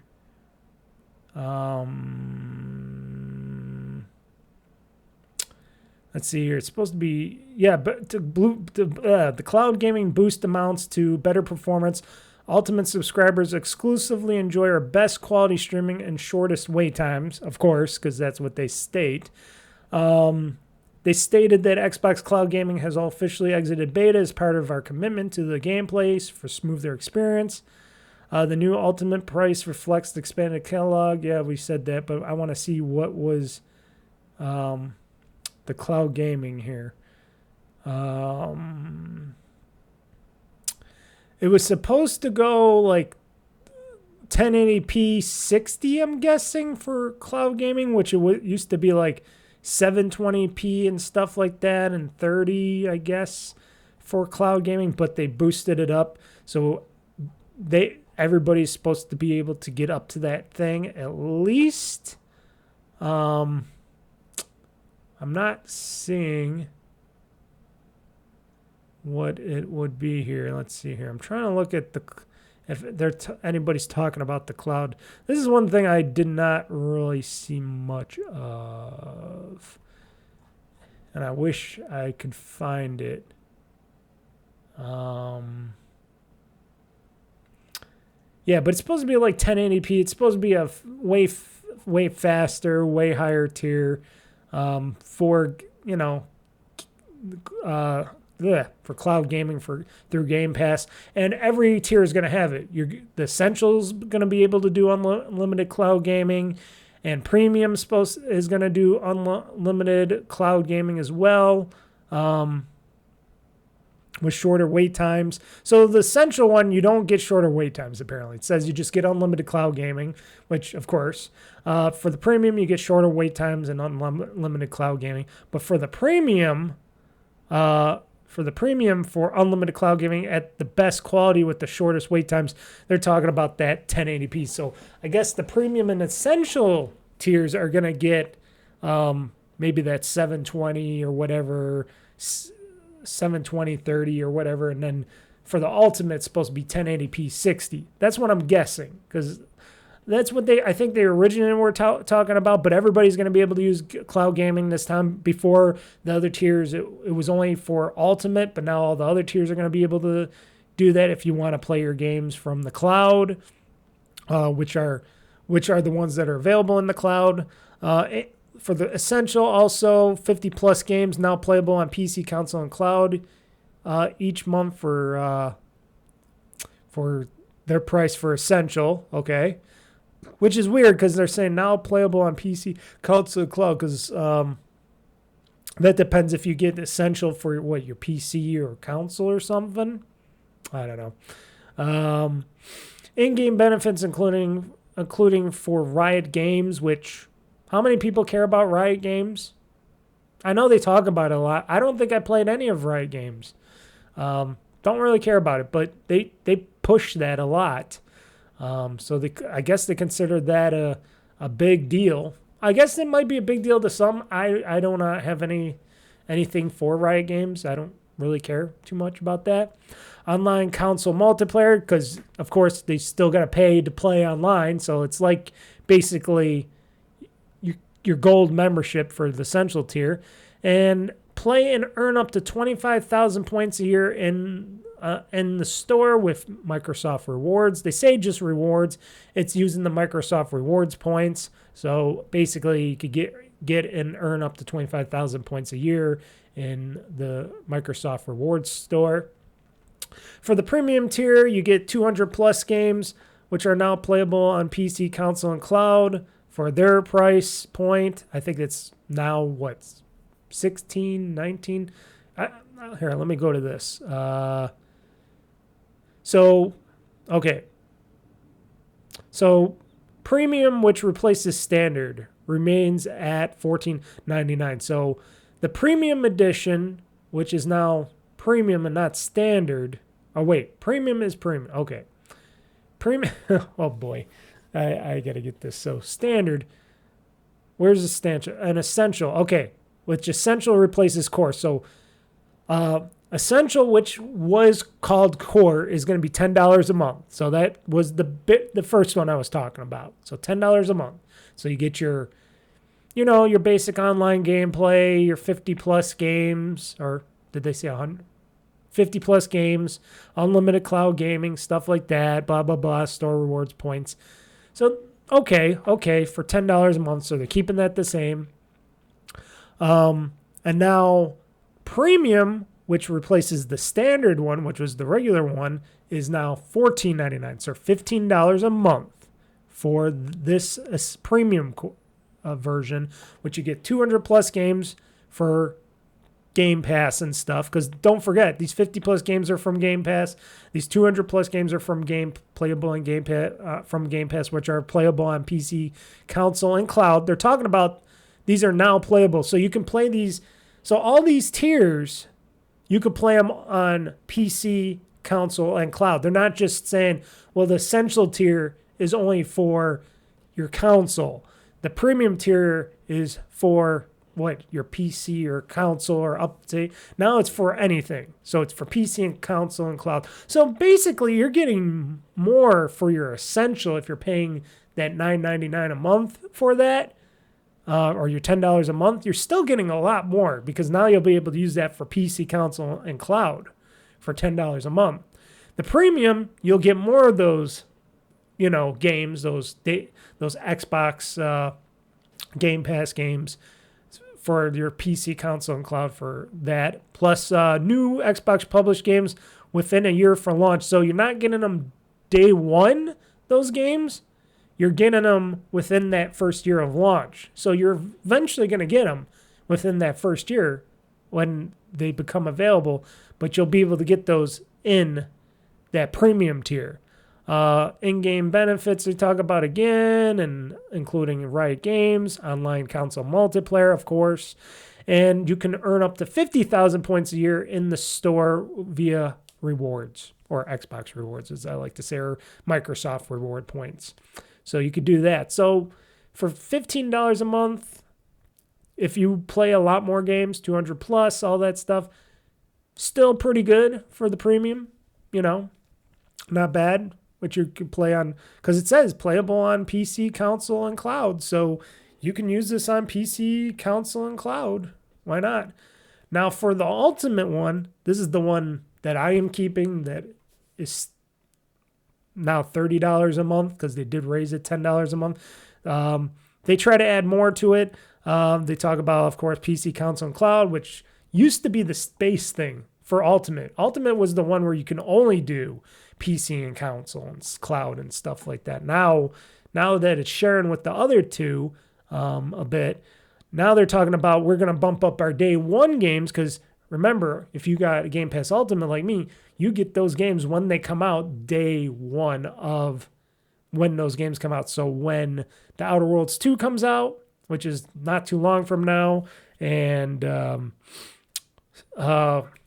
Ninja Gaiden 4 and Call of Duty, all that stuff, that's day one. I get to play those right when they're officially released to everybody. And the premium and essential people do not get those. They raised that to 75 plus day one games a year, as they are saying. So we'll see if they actually do that. If they give me 75 plus day one games per year, including all Xbox published games day one. And we're talking about third-party games as well, because I don't think Microsoft Xbox is going to be publishing 75 day one games a year. They're going to have to go out and get them from third parties and stuff like that.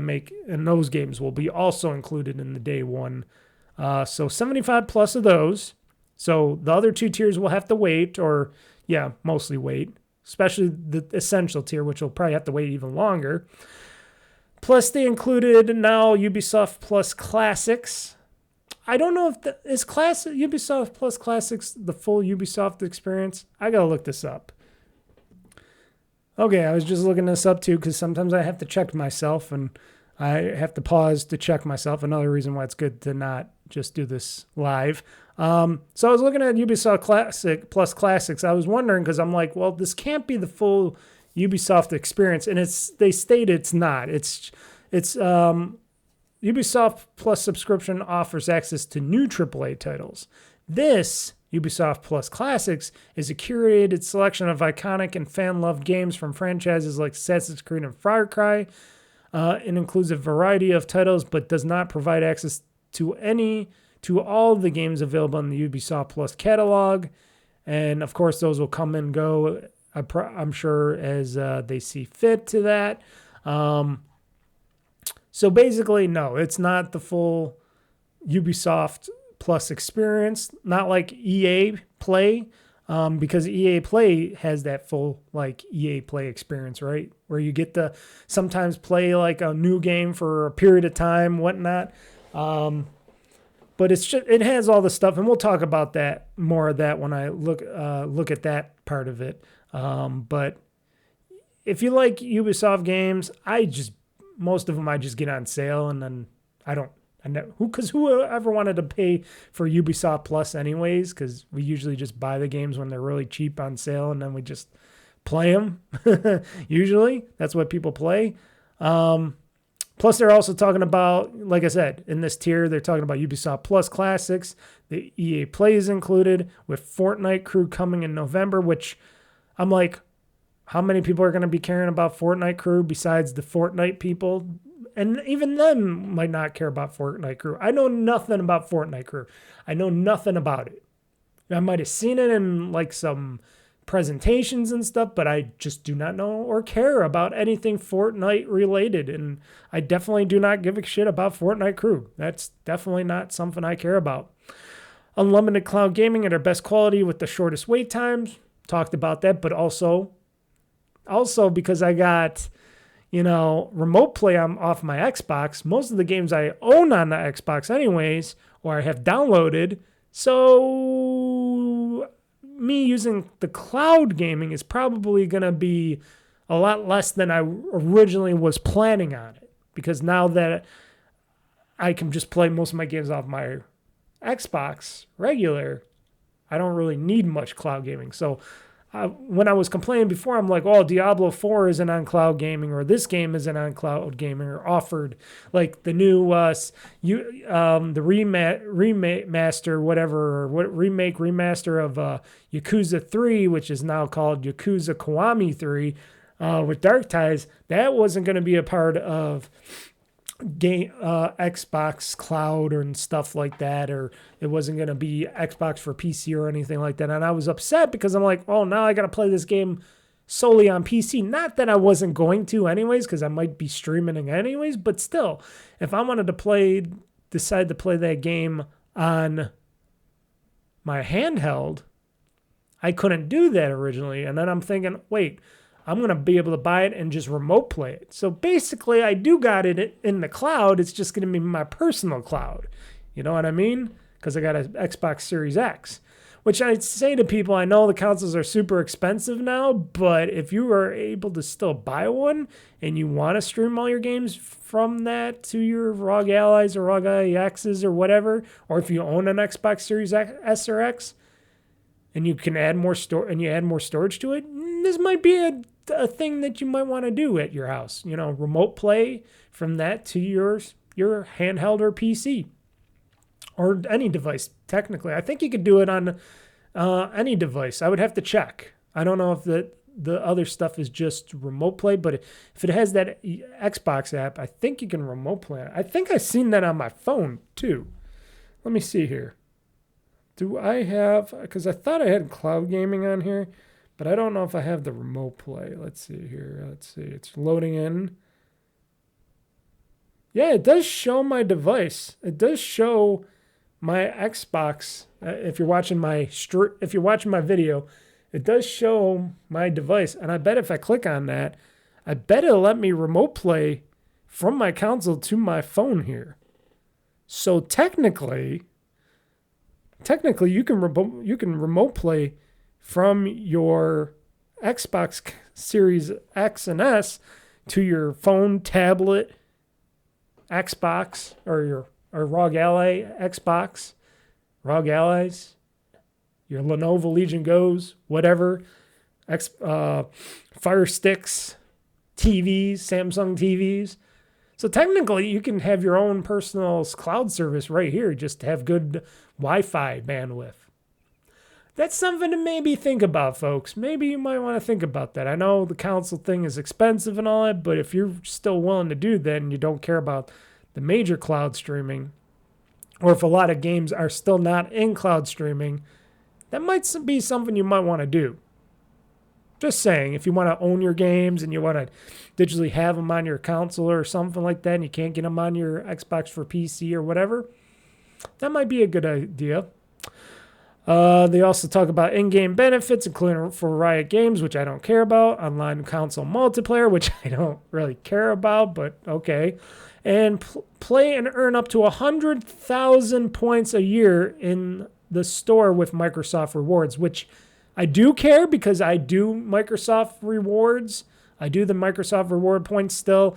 And as of right now, because they updated the service, they updated my Microsoft Rewards, I have been getting extra points, even on stuff like that jeweled thing that they had, which I only got 5 points for. Now it's like 10 points to do that, which it was originally, and everything else has like doubled or bumped up on my rewards points and stuff for that. So and when I play games and stuff, I'm getting extra reward points. So technically for somebody like me that uses those, because like I said, I already got basically my $50 Xbox gift card, because that's what I get with them. I get either my Xbox gift card, or I get an Amazon gift card, or whatever else you can get on that rewards point system for the Xbox from the rewards store.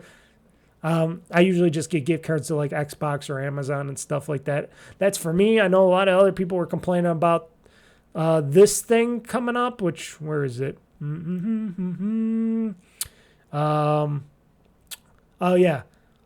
The whole thing, where is it? I'm trying to look for it here. Sorry about that, folks. Going all over again. But they took away the Call of Duty stuff, I guess. They took away your ability. First off, they took away your ability to use your points to get GamePass, which a lot of people were bummed out about, which technically that's true, but you could still use your points to buy GamePass. Sure, you got to use more points, but that's the whole reason, because then they make more money or they save more money, whatever. It doesn't cost money to get Xbox or Microsoft reward points. It might be a little challenging, but it's not out of the possible. Like me, I get them all the time. Like I said, I'm getting gift cards every few months and stuff. So it's not a big deal to me, but for other people, maybe it is. And they have quietly ditched the 10% Xbox Game Pass DLC discount, which I don't know. I don't remember what that was. Was that something else, including for Call of Duty points? So apparently Microsoft pulled the 10% discount on DLC for Game Pass games that Ultimate subscribers were able to get, seemingly in favor of its new rewards scheme. So I'm guessing there was discounts on DLC, which I'm sure they'll be on sale anyway, so it's not a big deal to me, and I don't know what DLC they're talking about. Maybe, is it just for all the games? Because I don't buy much DLC either, so like I said, not a big deal. And when I do, it's usually later, and it's usually on sale already and stuff, so I don't know. Now, if they were talking about they pulled the 10%, or they pulled the discount on new games, like if I went into the game store, which I'm going to go into now in my Xbox store for PC here, wait for this to launch, and I go to the store, or better, yeah, I should just go to Game Pass, because that would be better off, because then I know which games are in Game Pass. And if I wanted to buy a game in Game Pass here, like if I go to, I don't know, let's see here, what's a game that I might want to purchase? These are all Ubisoft games. I don't give a shit about the Ubisoft games right now.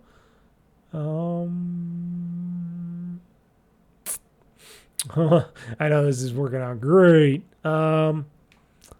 Let's say I wanted to purchase, I don't know, Plague's Tale Requiem. They still got it on sale because I'm a Game Pass Ultimate subscriber. I can purchase A Plague's Tale Requiem for Windows for $39.99. Originally, it's still $49.99, so they still give me a $10 discount on it. Plus, it says here, as I'm hovering over it, if I purchase this, which I'm not because I got it in Game Pass and I can play this anytime, any day, so why would I be stupid enough to purchase this game? I will earn 5,598 points with Game Pass Ultimate and Rewards Level 2. So I earn more points when I purchase stuff in here. So eventually when I purchase, I don't know, there's got to be a game that I'm going to be purchasing. Let's check the store and see if there's anything in the future. So let me check out, how about Death Stranding Director's Cut? What does it say over here? This is a game that's, I guess, in Game Pass still? I don't know. It's only $20. I hover over it. I get almost 800 points for Game Pass.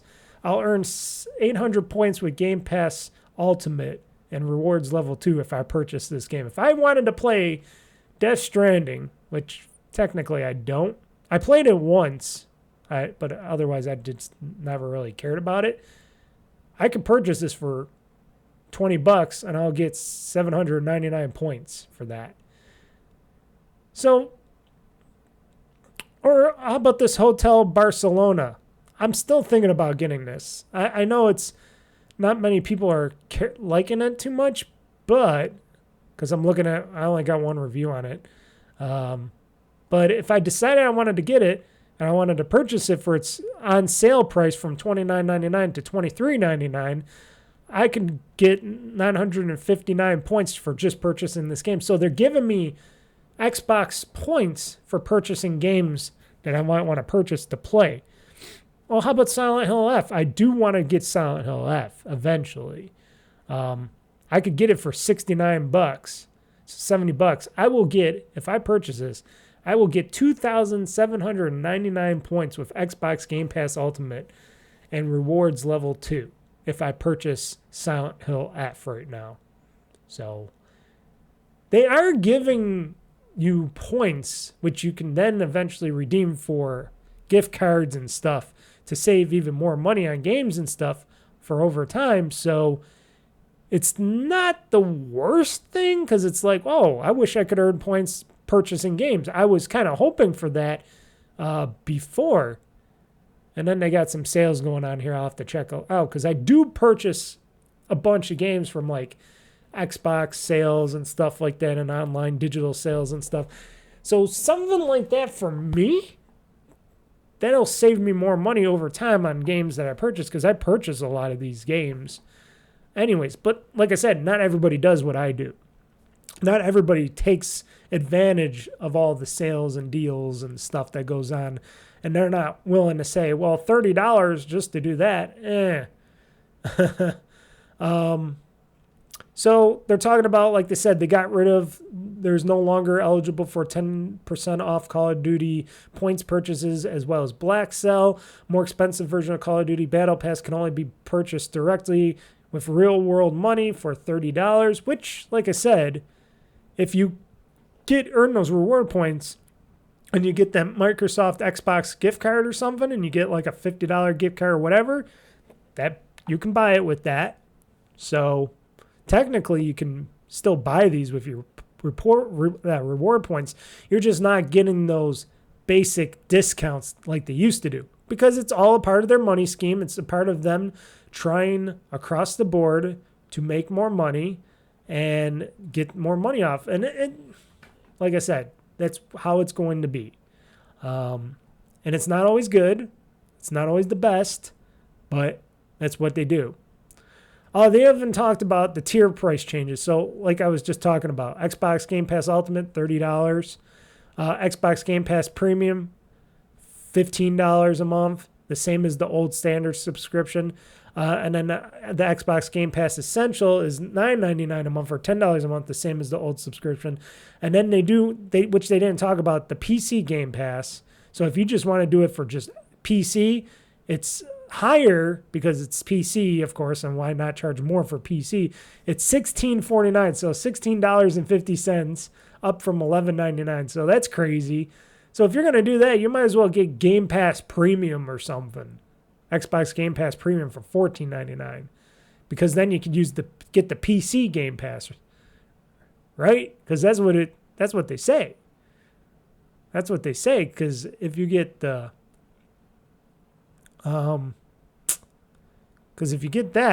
like I said, if you get the premium, you can play Game Pass games on PC, console, and cloud with premium for $10 a month. So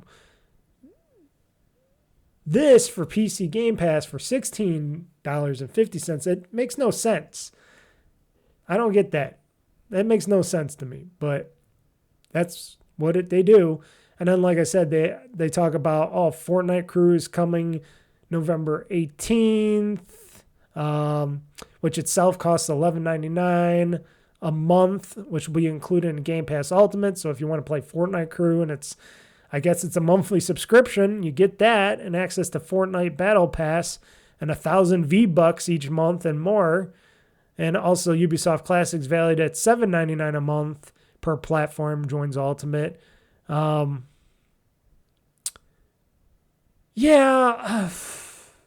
I said, if you like all that stuff, that's great.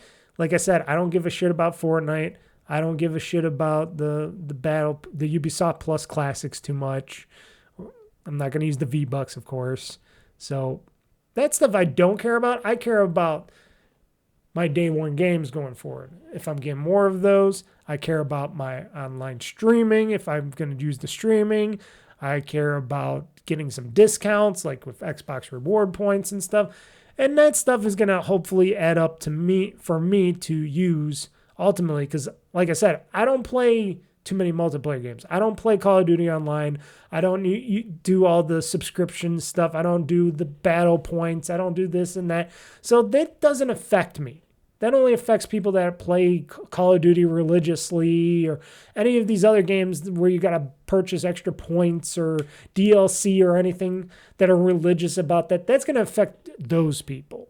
That isn't going to affect us normies out there that just play all the games on the system and play all the extra stuff and utilize the point system and stuff. So that's not going to affect us at all. So to me, and this is, like I said, only to me, to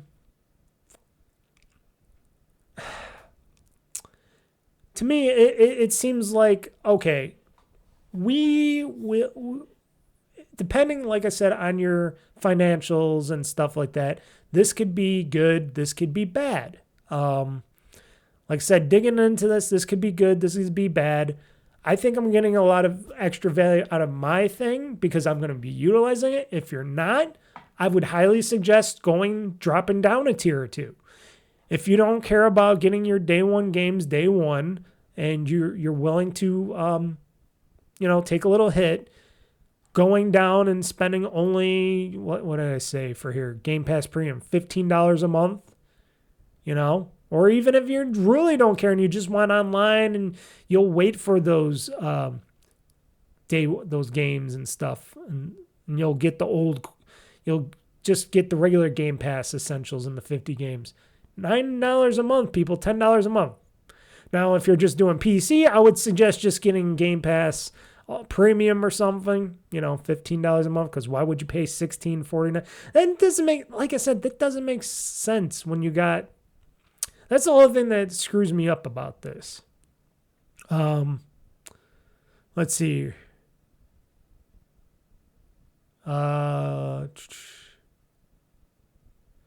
See, that's why. Because PC Game Pass, which will continue to add Microsoft games day one, including Call of Duty, has price increase. So that's what they're talking about. That's why that price increase, because they're still doing the day one games. So if you're just a PC gamer and you're not going to touch console or anything else or streaming and stuff technically, and you still want those day one games, that's why they raised the price from $11.99 to $16.49, because, and I'm just reading this here now because I'm scrolling down the enormous list of stuff here. So like I said, people got to dig into this stuff and it takes some time, but it's stating here, they're staying here because PC Game Pass, which will continue to add Microsoft games day one, so the 75 plus Call of Duty, has its price increased to $16.49, $16.50. That's weird. Why didn't they just keep it at $15.99 or $16 or $16.99. Why is this $16.49? It's a dumb, stupid price, but that is why. So if you are a PC-only gamer and you're only going to use this for PC, then what's your day one games worth it to you?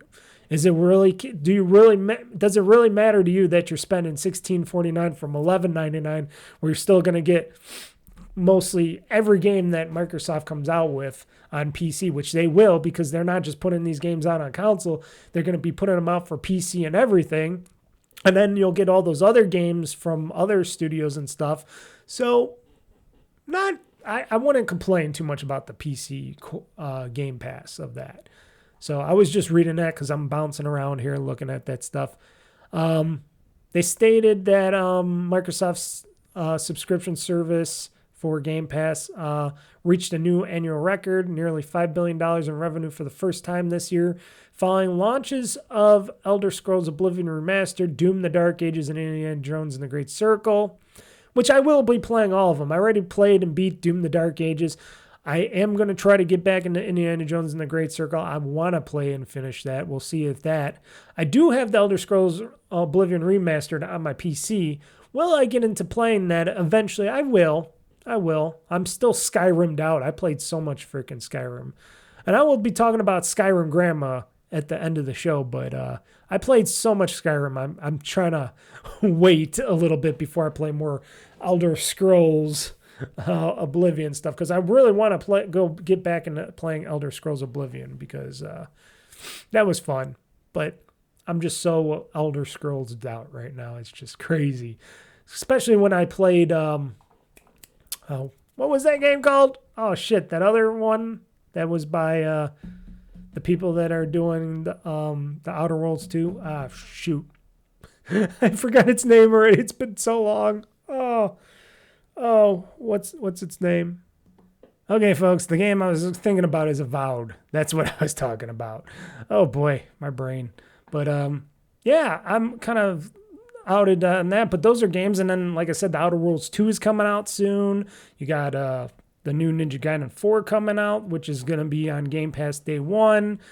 So that's 2 games right there. That's what, 70 plus 70. That's 14, so 7 says 14, what is it? Oh, shoot, I can't do math. What's 70 times 2, folks? I can't do math anymore. My brain is broken.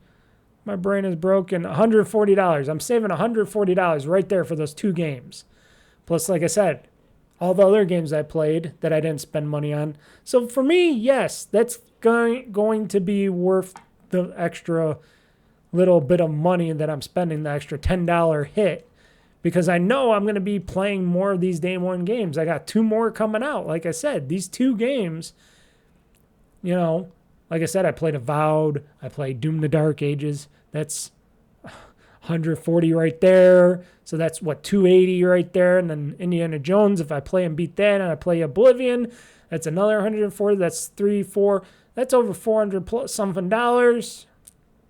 So, yeah, like I said, I don't want to be praising them for this. I think they went about this the wrong way, and I still think Microsoft is not done yet with screwing with their this part of the company with Xbox. I'm sure there's going to be more fuckery going around from Nadella and co., but I wish they would have did it in a way where they would just up it just a little bit, like $2 to $3 every few months or something, and then bring us up to $30. I think a lot of you would be, I would think a lot of you to most of you would agree that that would be a better way to go about things than to just $10 up, slap here, take it or leave it, because that ultimately has caused some stir in the gaming universe. And as you all heard, that a lot of people were crashing the unsubscribe system and the subscriptions page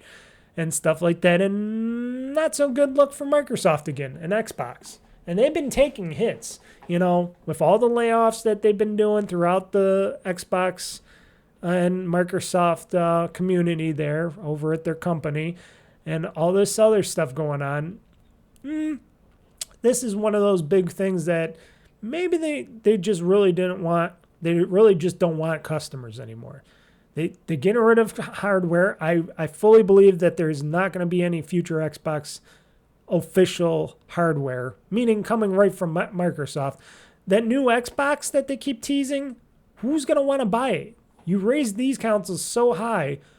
What are you going to charge? What kind of premium are you going to charge for that new next-gen, super powerful, super elaborate console? Who's going to want to buy that? Why? And they don't even care. They don't even think about it. They just say, it's going to be, we're working with AMD. It's going to be way more powerful, way more, this and that, and blah, blah, blah, blah, blah. And it's going to be a premium device. And it's like, who's going to want to pay those prices and I know tariffs, all that other stuff, but who's going to want to pay for that if you're not even willing to try to keep the console price low? Which is the whole reason consoles were around, because people didn't want to play with the PC.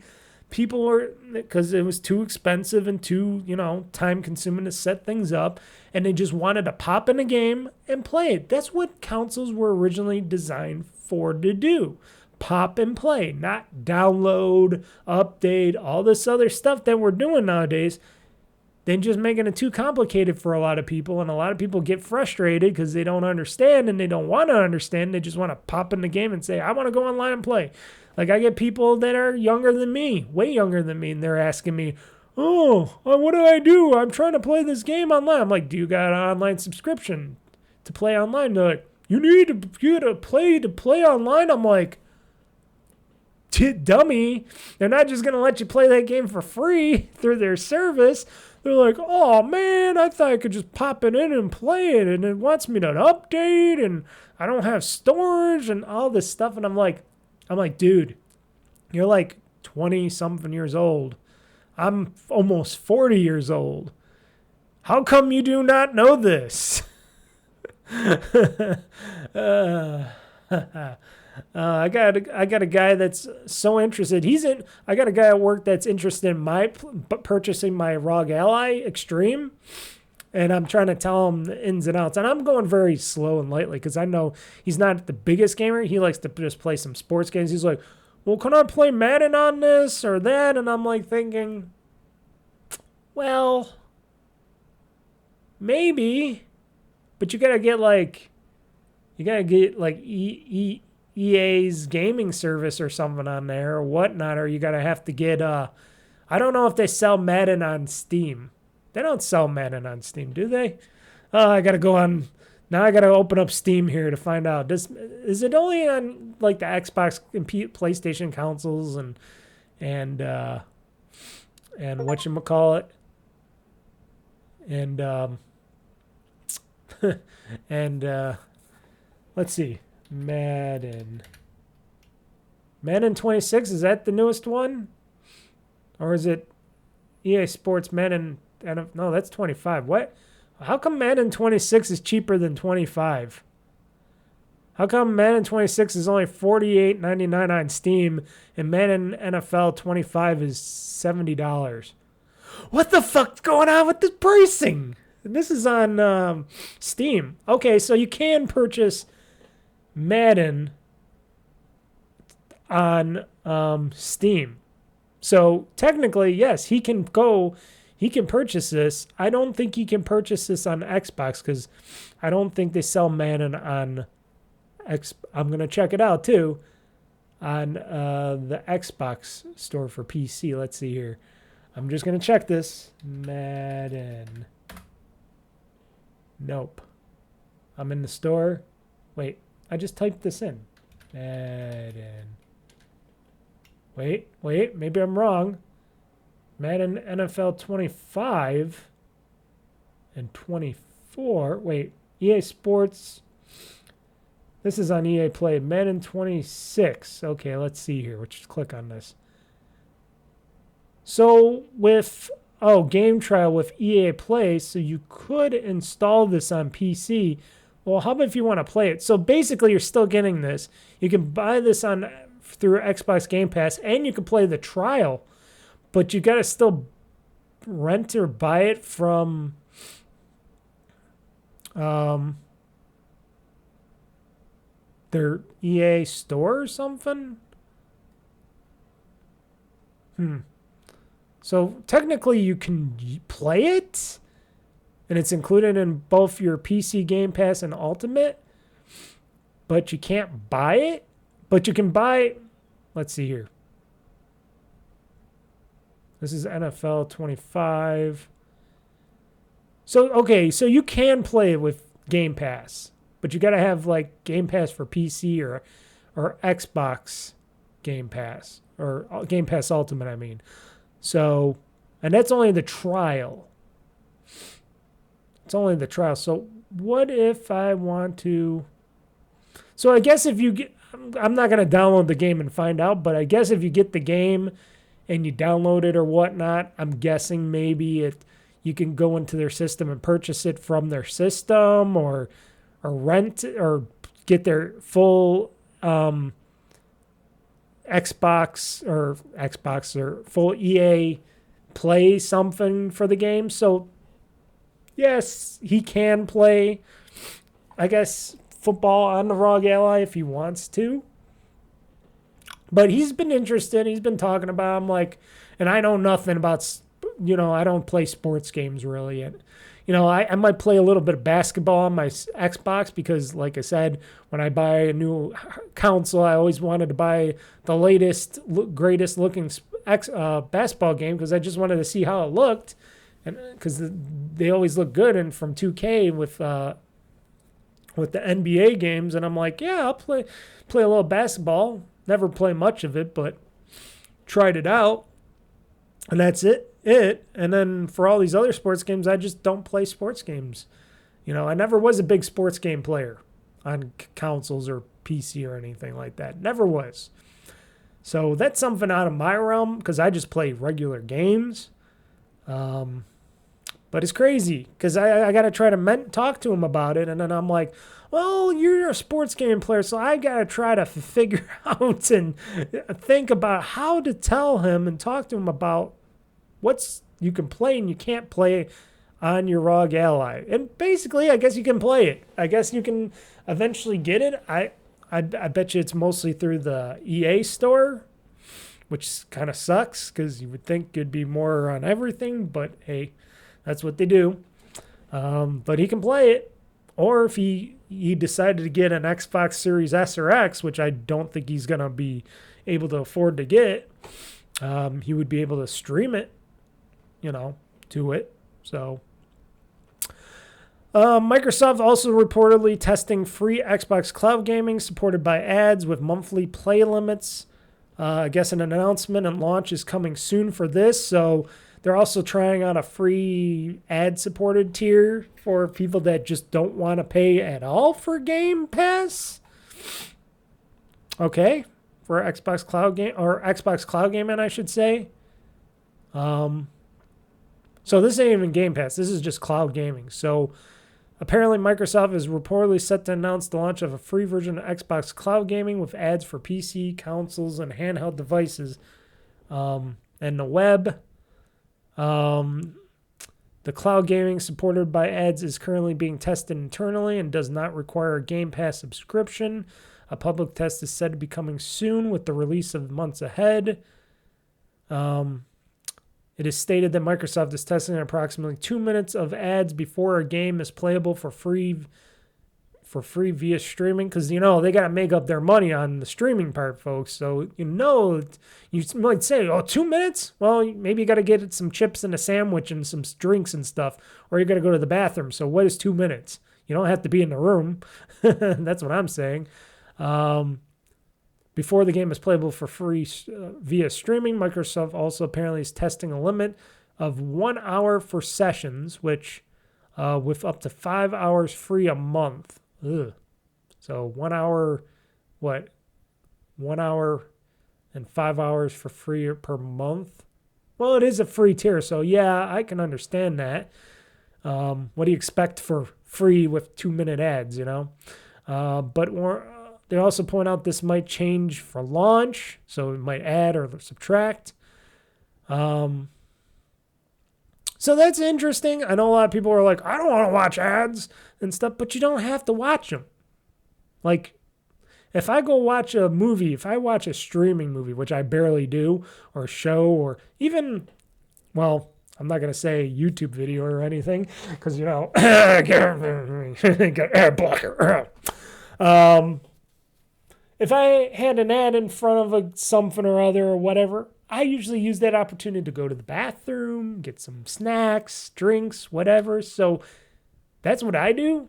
And I'm like, yeah, let you play your 2-minute ads, because it's going to take me longer than 2 minutes to be able to get in and play the game, because I'm going to be doing other stuff. So yeah, to me, it doesn't really matter.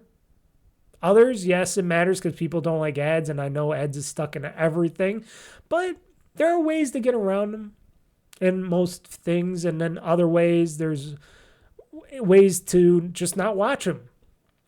So whatever. And if they're good ads, you know, if they're for games and like chips and soda and stuff, who cares? You know, maybe you want to see those ads. I don't know. Ads for movies. Give me a 2-minute trailer for Avatar, Fire and Water, or whatever it's called, or Fire and Ash. I'll watch it. Why not? Do movie trailers. I would do that. But I pay for mine, so... And this is for cloud streaming, so this isn't like for Game Pass. Maybe they would do this for Game Pass eventually. Like, yeah, watch 2-3 minute ads and play, I don't know, 2 hours of a Game Pass game or something. I don't know. It's not like if you're going to be spending more time playing games than an hour and such a day or whatnot. Now, okay, up to 5 hours a month. Okay, that's a little light, but, you know, we're all busy too, so who knows? Maybe an hour per day is not too bad. But still, if you're going to be spending more than that, you might as well just pay, like me, because, you know, I'll play more than an hour, but most people don't play more than an hour of a game, so if you just want to jump in and play a little Bomberman or something else, or Minecraft or something, stream it, yeah. But ultimately, if you're doing your cloud streaming, game streaming anyways, if you got an Xbox Series X or S, you can just do remote play too, and fuck all that.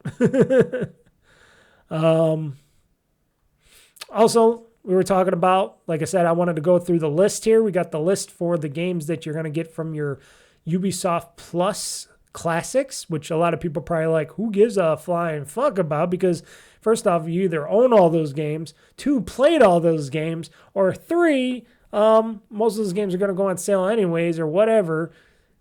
But they're adding them. And why? And like I said, they could have just not went and spent money or whatever they're spending on these Ubisoft Classics with Ubisoft. They could have just said, why don't we just give people a subscription to World of Warcraft, which we own. That's like $15 a month or something. Why didn't they just add that in there? That's what I'm saying. I would have rather had that than this Ubisoft Classics. Now, if this was proper Ubisoft Plus, okay, because then when they got their new Ubisoft games and stuff, I'd be inclined to play those games. But there are some games that maybe I might play. I don't know. I doubt it, because I can't get any achievement points. That's another thing. Because these are all Ubisoft Plus games, unless if I play them on my console, which, you know, technically doesn't matter, because I could just stream. I can just, like I said, this is where remote play comes in for me, folks. I can either cloud stream them as well, some of them, because a lot of these are also allow cloud stream, but I can also just install them on my console and just remote play them. That could get around that, and then I could get my achievements. So I got to think. Mr. Mike's got to think on how to get around that. They got stuff like, here's all the games. Hogwarts Legacy, cloud, PC, and console. I'm not going to go through what they're playing on. I'm just going to go what games are available to Game Pass Ultimate subscribers right now via this Ubisoft Plus and other stuff games. So Hogwarts Legacy, Assassin's Creed 2, Assassin's Creed 3 Remastered, which I'm interested in. I have Assassin's Creed 3, but I just never really played through it. And it's a lot different than Assassin's Creed's now, but I'm interested in it. Assassin's Creed 4 Black Flag. I wanted to like it. I got stuck at a point, and it was right in the beginning. I didn't know what to do. I got upset. I never played it, but now that I can just play it with this Ubisoft Plus Classics, maybe I might get back in it. Because everybody says Assassin's Creed Black Flag is an amazing game. Even though I do hear that they are remastering it, maybe I'd give it a second chance. Maybe I'd give it another look. I don't know. It's going to be in my free collection, so maybe if I get bored and I want to try to play something else, maybe I'll play Assassin's Creed 4 Black Flag. And, of course, Assassin's Creed 4 Black Flag Freedom Cry. That's for only PC, so I wonder what that is. Is that like DLC or something? I don't know. Assassin's Creed Brotherhood, Assassin's Creed Chronicles China, India, Russia. So those are 3 separate games, but I'm just adding the India, Russia, because they made 3 different types of Assassin's Creed Chronicles. Never played any of those. Don't know nothing about those. Assassin's Creed Liberation HD, Assassin's Creed Revelations, Assassin's Creed Rogue Remastered, Assassin's Creed Syndicate. Isn't that the one with the googly eyes when their heads were like nothing? Assassin's Creed the Ezio Collection, Assassin's Creed Unity, or was it Unity? Was it Syndicate or Unity? Maybe it was Unity. That did the googly eyes where you saw through their heads and stuff, and people were like, ah! Child of Light, Far Cry 3, Far Cry 3 Blood Dragon, I already own that. Far Cry 3 Primal, already own that. Hungry Shark World, never heard of it. Monopoly Madness, Monopoly 2024, own it. Oddballers, don't know about it. Prince of Persia and the Lost Crown, do I own that? I think I have that. Rabbids Invasion Interactive TV Show, Rabbids Party of Legends, Rayman Legends, have it. Risk Urban Assault. Is that actual game or Risk? That might be fun. Scott Pilgrim versus the World, the game, own it. Skull and Bones, who cares about it? South Park, The Stick of Truth, own it. Don't really care about it too much. I played most of it, but I got really of that game. Starlink Battle of Atlas, own 2 copies of that. Still boxed up, mind you. Never opened of that game. That could be worth some money down the way because I got the I got the Nintendo version and I got the Xbox version, which I got really cheap when they went really cheap. And I bought 2 copies of that game. So yes, I got the Xbox version and the Nintendo version of Starlink Battle for Atlas. Steep, The Crew 2, The Settlers of New Allies, Tom Clancy's Ghost Recon Breakpoint, Clancy's Rainbow Six Extraction, Tom Clancy's The Division, Trackmania Turbo. Did I play Turbo yet? I think I just played Trackmania. Transference, Trials Fusion, Trials of the Blood Dragon, Trials Rising. Did I play Trials Rising? I gotta look up which Trials I played. Uno, Valiant Hearts, The Great War. That's a good game, folks. You should try to play that. It's very heart-wrenching. Watch Dogs, own it. Wheel of Fortune. Well, I'll play it. I heard it was broken as shit. Zombie, I hated Zombie. I know that was from iZombie. That was from that Wii U title. I didn't like that at all. Premium Dash available today, also in Ultimate. Oh, so they're also splitting this up, this list of what's also available in Premium Edition. Nine Kings, Abacate Factor, Abiatic Factor, Against the Storm, Age of Empires Definitive Edition, Age of Empires 3 Definitive Edition, Age of Mythology Retold, Era History Untold, Eric's Fatilas, Back to Dawn, Battletech, Blacksmith Master, Cataclysmo, City Skylines 2. Wait, is this like from somebody? This is from other people too. Are they just going through the whole list here of what we're getting in Game Pass? I guess they are. It's not just Ubisoft games. So I think we just went through all the Ubisoft stuff. So now we're going for stuff that we already know we have. Crime Scene Cleaner 2, Crime Scene Cleaner, not 2, but Crime Scene Cleaner. Very good game. Beat that game. Definitely highly recommend it. Deep Rock Galactic, Survivor, Diablo, Diablo 4, PC and console. I'd rather just play the console version, which I do on my handheld. And Elder Scrolls Legends Battlesphere, Elder Scrolls Adventures, Redguard, Fallout 2, Fallout Tactics, Football Manager 2024, Frostpunk 2, Halo Spartan Strike, Hogwarts Legacy, Manor Lords, Minimi Lane, Minecraft Java Edition, also regular Minecraft. I know they say Java Edition, but you can also play the regular Minecraft. But I'm guessing maybe because this is for the premium edition. I don't know. Maybe that's why they were saying.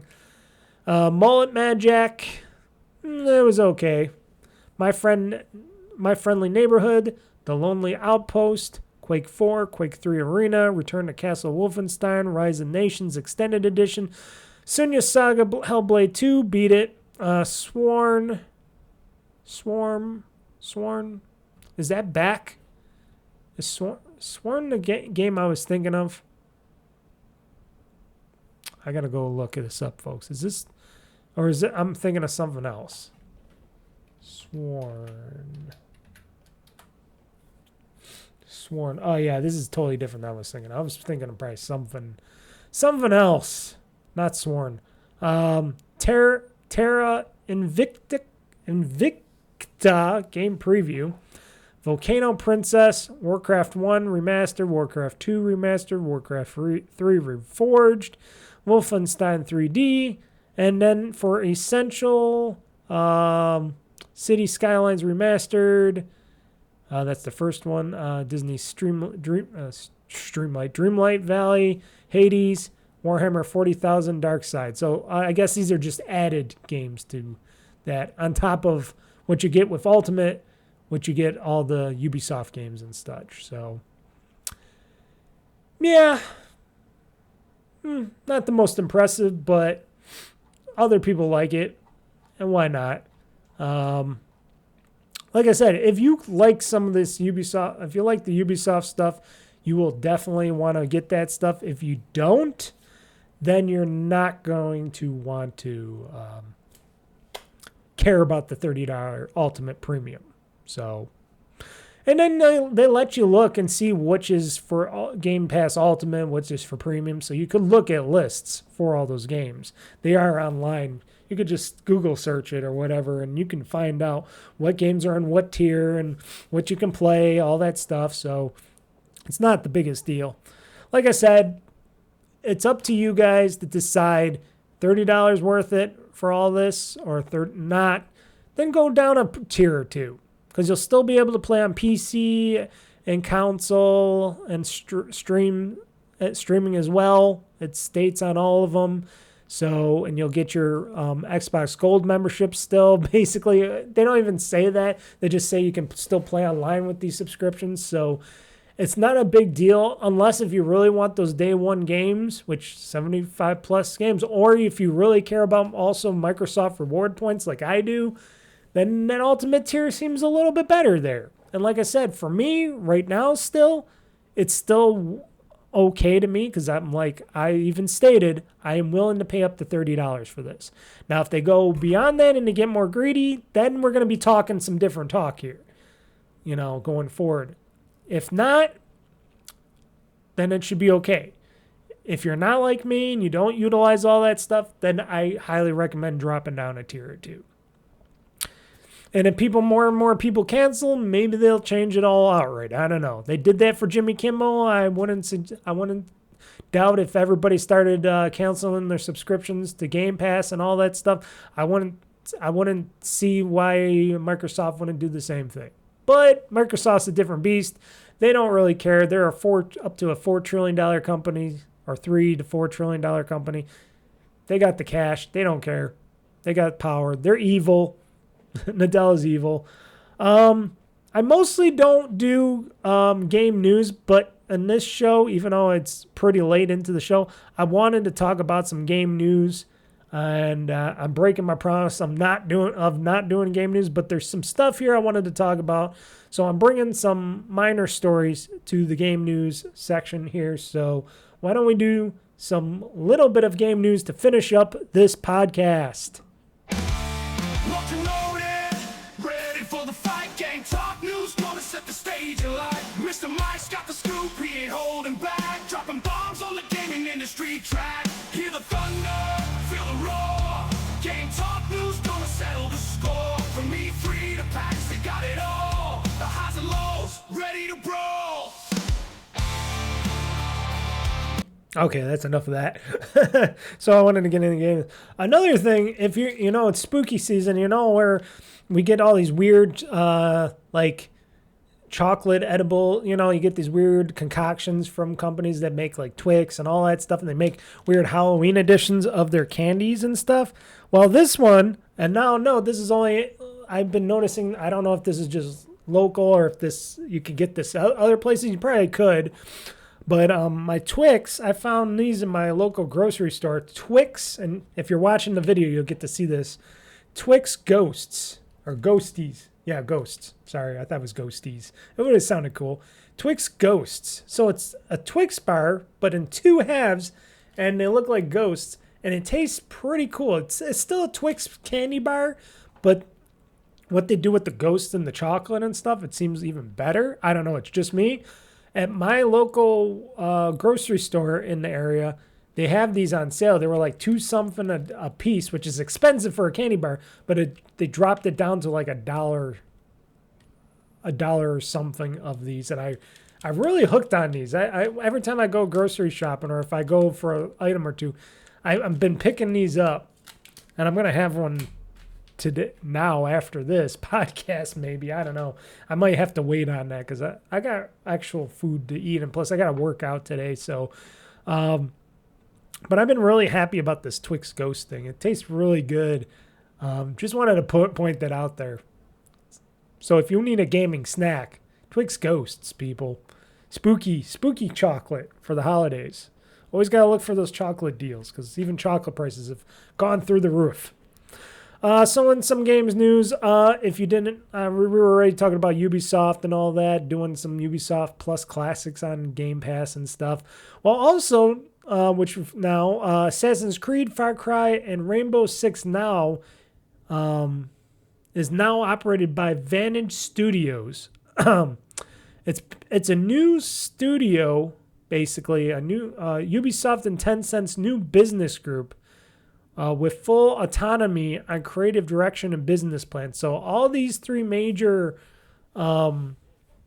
games, Assassin's Creed, Far Cry, and Rainbow Six, are now operated by Vantage Studios, which is an offshoot. It's offshoot of Ubisoft, I guess, with their own full autonomy and creative direction and business plans. The group name chosen by employee vote. Okay. So Ubisoft's three biggest franchises, Assassin's Creed, Far Cry, and Rainbow Six, are now run by Vantage Studios, a newly named separate business entity formed by Ubisoft with a 25% stake from Chinese giant Tencent. Yes, Tencent. Vantage Studios' name was shared internally the first official day of the business operation after having been voted upon the group's 2,300 employees. Dubbed as the first Ubisoft creative house, Vantage Studios will run its three franchises with what employees within the company's Montreal, Quebec, and Sherbrooke, Seguin, and Barcelona, and Sofia Studios have been told is complete creative and business control. So basically, even though they're still semi-owned by Ubisoft, technically, they are going to be able to do their own thing. They won't be withheld by Yves Guillemot. But it doesn't mean the Guillemot family still doesn't have, control and running ownership over it. Vantage Studios will be led by co-CEOs, which who knows how long this will last. Christophe Durenez and Charlie Guillemot. So Charlie Guillemot, part of the Guillemot family. Well, who knows how good that guy is. The move comes ahead of Ubisoft's upcoming $1.16 billion or $1.25 billion deal with Tencent being completed. The past few years have been tough for Ubisoft. Aside for a successful launch of Assassin's Creed Shadows, the company has otherwise suffered a number of high-profile flops, layoffs, studio closures, and game cancellations. And there is enormous pressure on it to succeed after the company's share price hit a historic low. Hence why they're probably doing these Ubisoft Classics deal with Microsoft and Xbox, because they can maybe get some more money into the studio. They're doing a lot of stuff now, so they could try to get some money back into their company that the Guillemot family is kind of run into the ground a bit.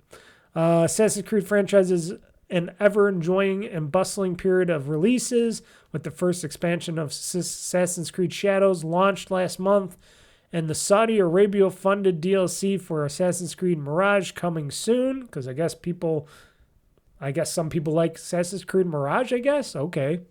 A highly anticipated remake of the pirate entry, Assassin's Creed Black Flag, remains unannounced, but I hear that it is being made within the company.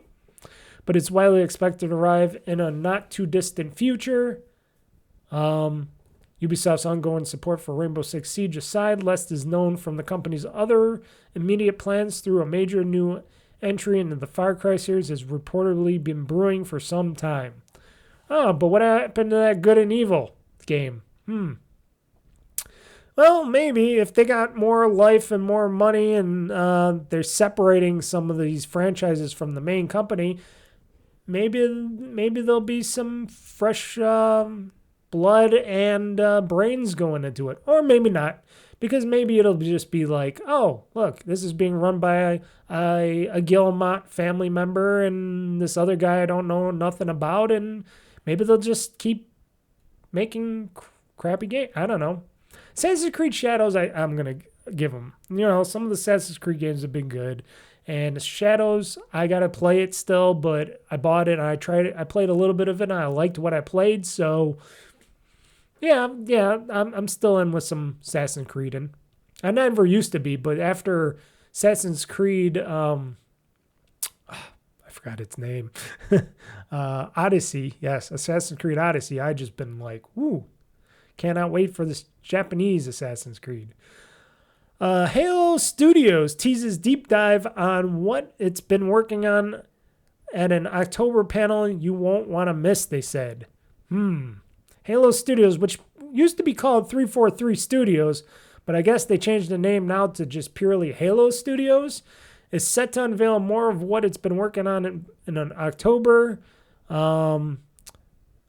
In a post on Halo Waypoint, the Microsoft-owned developer stated it has a panel planned for Friday, October 24th, so that's coming up this month, basically at the end of the month, at the Halo World Championship 2025, its big esports event. Oh, so they're still doing esports, eh?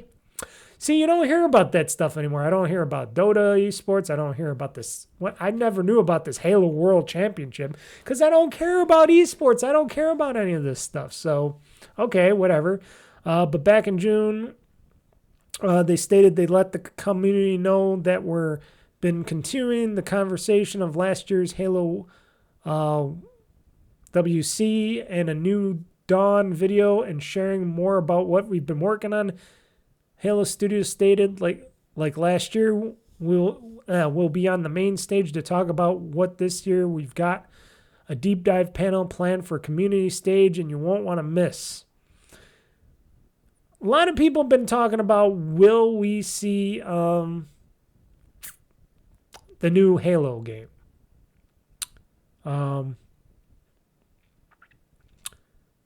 Let's see here. This showcased the results of Project Foundry, an experimental project designed to show a Halo game built on Unreal. Because now that they're switching from the Halo engine and they're going to Unreal like everybody else in all the studios are, they're talking about how, this next Halo game is going to be on the Unreal engine.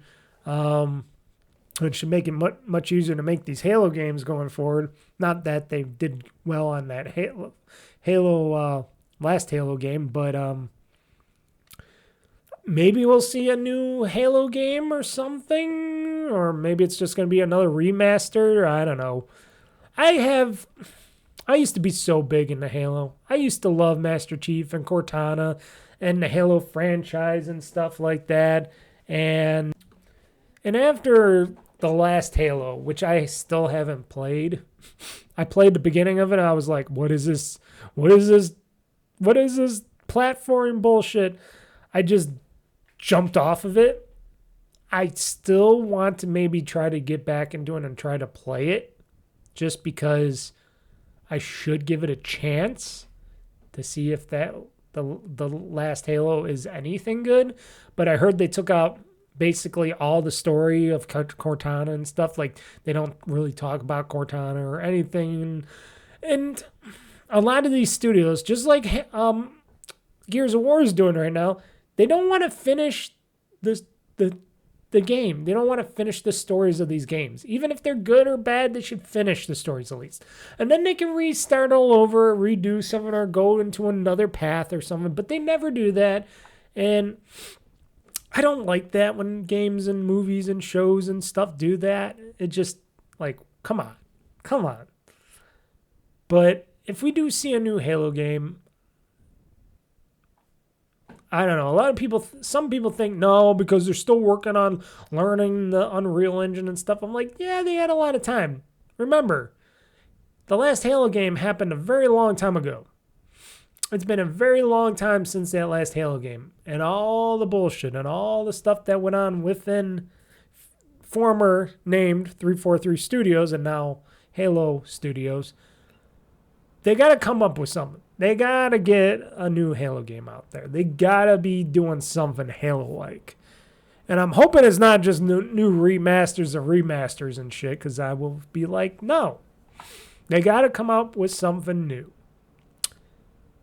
And they got to move forward, or they got to go back to the beginning, or try to continue and finish that fight that never finished. Will we see anything on that? What do you think, guys? Let me know in comments. Let me know in email, comments, below in the video. I would like to know. If you're listening to this in the podcast, go to my YouTube channel, post a comment. In the final two news stories, we'll get through these quickly, I know. 89-year-old Skyrim grandma, Shirley Curley, announces the Elder Scrolls video retirement. She says, I'm tired, I'm not having fun anymore, and it's time to end her elder. So I heard about this what they called the Skyrim grandma, where she was this old lady that plays Skyrim all the time, and I guess she did tons of videos and streams and stuff of Skyrim, and that's all she played.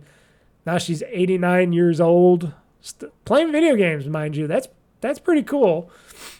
And Elder Scrolls Skyrim is a really good game. You know, Skyrim's really a good game. But even like I just said, I got burned out too, Skyrim grandma. And I got burned out way longer before you did, because I just played nothing, and I finally beat Skyrim, and I played like too much Skyrim.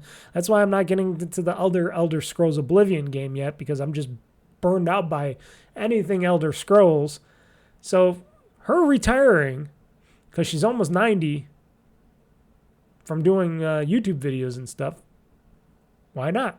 Why she ain't going to Elder Scrolls Oblivion or to another game, I don't know. But she says she's only stopping uploading anything to do with Skyrim. She didn't say she wasn't going to do anything else. She just says the Elder Scrolls Skyrim content for her followers was finally over after a decade of uploads. She didn't say that she wasn't going to go do other videos. She just said she's done with Skyrim. So maybe there'll be new posts. I don't really watch her. I watched her maybe a couple videos, but she's like me. She streams. She does it for fun. Probably doesn't make no money from it. I know I don't. And we just play games and post them. If people watch them, people watch them. If people don't, people don't. Simple as that. Another legend of the industry leaving. The voice behind Mortal Kombat's Toasty is leaving NetherRealm. I think he did this one too, right? No, he probably didn't, or did he? Game over. That's somebody else, right? Wasn't that Game over. What's his name that did that? But the guy that did Toasty, audio director Dan Forden, worked at Midway and its successor, NetherRealm Studios, since 1989, folks. 1989. I was a young Mr. Mike then. I was born in 86, 87, 88, 89. So 3 years. I was 3 years old then. And he was working at Midway. Whew. Man, he's got to be old. Man, and I'm old too. But he's got to be really old if he was working at Midway and stuff since 1989. Whew. Most famously on the Mortal Kombat franchise, it's his voice we hear cry, Toasty, and the falsetto when we pull off an impressive uppercut. First appearing in 93's Mortal Kombat 2, Toasty went on to become one of the most recognizable lines in the dialogue in all video games. Yes. Now, however, Forden is leaving NetherRealm, writing a heartfelt message on social media that he was really proud of what the studio accomplished. Wednesday was my last day at NetherRealm. We made a lot of fun stuff over the years. I'm really proud of what we accomplished. And, well, as much as fun as we had making that stuff, he wrote on Instagram, there are so many smart, talented people there. Look forward to great things to emerge over the next several years. I love the little touches that people left around the studio, like this little Toasty homage on the bathroom mirror. Yes, they have him doing this Toasty on the bathroom mirror at their studio. That's pretty funny. I wouldn't have lasted 37 years in the industry if fans weren't out there playing the games we made. Thanks to all of you who supporting what we've done. Live long and toasty. Instead of live long and prosper, live long and toasty. That's good. For any Star Trek fans out there. Yeah, Ed Boon. I wonder if Ed Boon did the game over thing. But, yeah. Wow. He's leaving. That's the end of another era for somebody. A legend in the video game industry. And you know what? These are people that have fun making these games. Besides all the corporate bullshit and shareholder bullshit and all the problems in the world, people like this continued to work and make games for 37 years and have fun doing it. Because gaming should be fun, and people making the games should have fun making the projects and games that they're working on. Not just because of a spreadsheet or something like that. It should be the fun of the game. And that's what I'm going to leave it off to. That's where I'm going to leave this podcast off, folks. I'm going to leave it to be the fun of the game, and I'm going to leave it at that to say, hey, folks, whatever you think about, if Microsoft keeps trying to fuck over GamePass and we all leave and go back to just Steam, just regular Steam, PlayStation, and maybe Nintendo, but Nintendo's being more brutal with their pricing and the stuff that they're doing as well, who knows? But with PC and PlayStation, you never know. Maybe I might go back to PlayStation someday. Or maybe not, because they're not getting any cheaper over there either, and still a lot of their games I'm not going to care about. Like Wolverine, I might buy it on Steam. If they offer it to sell it on Steam, I might buy that game on Steam. Simple as that. But if Microsoft and Xbox just keep getting worse and worse and worse, they're just going to kill a whole base of gaming fans that they were trying aimlessly to try to make somewhat happy and try to do a good thing, and now it's all money or nothing. Money or nothing. And that's a lot of bad people up there. And I'm not saying a corporation shouldn't be allowed to make money. Yes, make all that money. Make all those trillions. But try to put some of that money to good use to your products and services that people liked and wanted to pay for. Not into AI and then strip everything away and say, nah, we're supporting AI first, and then all you other guys got to keep paying to keep this AI machine going with all this endless amounts of cash going to nothing, and then the rest of the company just suffers. That's bad. That's bad business. That's bad leadership. That's bad business, and that's bad all around. And makes me angry. Makes me angry about this guy here behind me. Makes me angry about the whole company. Because, like I said, I used to be a big Microsoft fanboy. Now you're just making it so bad across everything from Windows, Office, and all that stuff. That's why I got LibreOffice now, because I was sick of Microsoft Word and all that shit and not working well. And I'm not buying Office 365 subscription or anything. And I'm Windows, I got Windows 11, but who knows? Maybe I might even go to that special version of Linux, and I'll get that special version of Linux where I can run PC apps on. If I can run most of my PC apps, or if games eventually go to more so Linux, you never know. I don't know.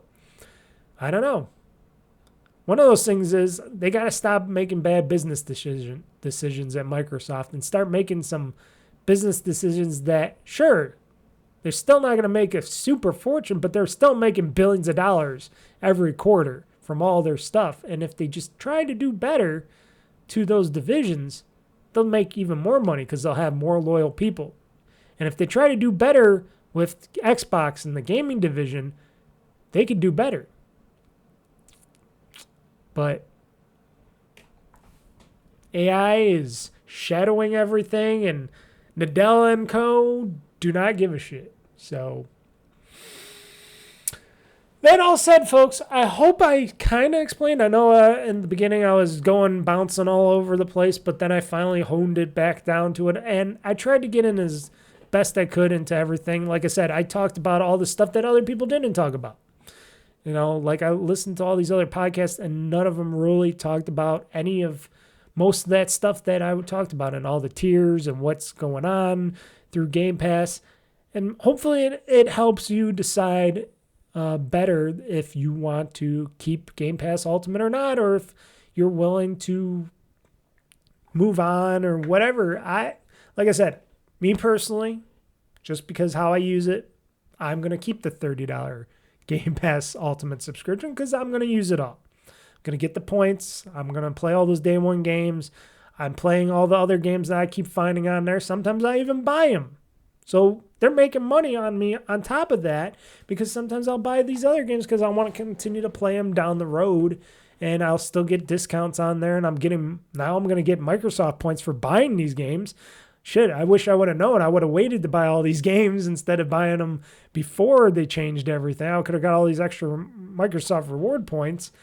But going forward, I know, now I'm going to get these Microsoft reward points because I'm purchasing these games from Game Pass or from the Microsoft store, Xbox store, I should say. So for me, that's a good deal because I'm going to get more points, which I get more gift cards, which means I get more money off of my stuff. And you know, if you know how to work the system, it works all well with me. Now, is it going to work well with all the rest of you? Maybe you don't give a shit about any of that, and you just want to focus on playing the games you love and all that stuff, then maybe you might have to drop down a tier or two. Anyways, this is the way it's going to be. Like I said, we'll see in the upcoming weeks if Microsoft changes their tune. Like I said, the Xbox ROG Allies are coming out soon, so maybe people change a tune, or maybe people just be playing Steam games on those. I don't know. I'm going to have fun. I just want to have fun. So going forward, before I end this week, we do got a Let's Play this week. I will have a Let's Play this week. And like I said, it will be the final episode, the final stream of Robocop Rogue City Unfinished Business, as I, RoboMike, will continue and finish that game. Because like I said, I'm very, very close. It's like 2 or a little over 2 hours left of the game, as I seen in the documentation and stuff. So then I got to come up with another game I'm going to stream, or games or something. like I said, maybe I'll just go do some game ons and stuff and some other stuff before I go back into streaming a particular game again on Fridays. What else? I did also talk about the Game News Now. I will try to continue to do at least two shows. It's hard for me to do the Game On shows or Game News Now shows because I still do a lot of things during the week, and those take up a little bit of time. So I'll try to do them when I can. Maybe if I can make them smaller or something. But if not, I'll do them at the end of the week or something. Or maybe I'll continue to, if people don't watch them as much, maybe I'll continue to just do game news. I'll bring game news back on this show. Who knows? It's a lot of stuff. Even my fun hobby takes a lot of my time. As you can tell, I got almost 3 hours of my time within this podcast. And I got stuff to do. So, there you have it, folks. I am done. Thank you for listening. Like always, visit my website at OldFreakyGamer.com. Visit the website, has the podcast on there, videos, all that stuff for free. You can get it, watch it, listen, all that stuff. Also, you can watch this podcast or video or other videos I do on my YouTube channel at youtube.com/OldFreakyGamer-2023.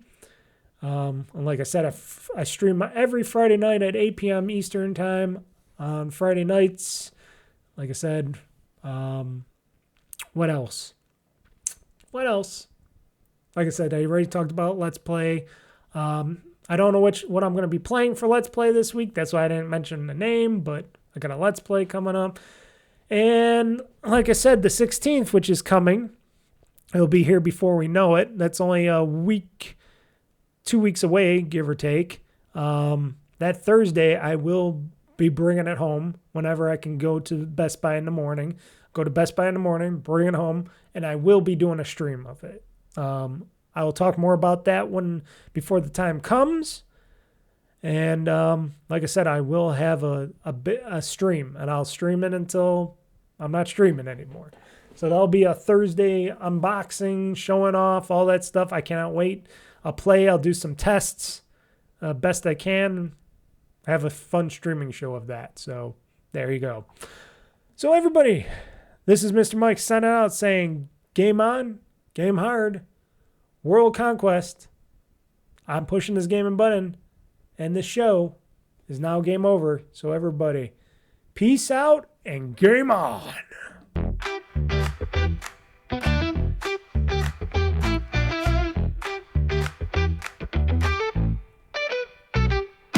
Pixels flicker neon bright, old freaky gamer plays all night. Joystick in one hand, fries in the other. He's the king of one more level, brother. Press start, he's in the zone. His throne's a squeaky chair alone. Oh, freaky gamer, he's got the knack. Blasting through the game's attack. Level up and don't look back. Oh, freaky gamer on the track. 8-bit dreams and a 16-bit past. His reflex is slow, but his will is fast. Button mashing like a man possessed. High score chasing, he's obsessed. Respawn, repeat, rage quit, restart. Every pixel's a work of art. Game over doesn't mean goodbye. He's back again, give it one more try. Oh, freaky gamer, he's got the knack. Blasting through the game's attack. Level up and don't look back. Oh, freaky gamer on the track. Game over.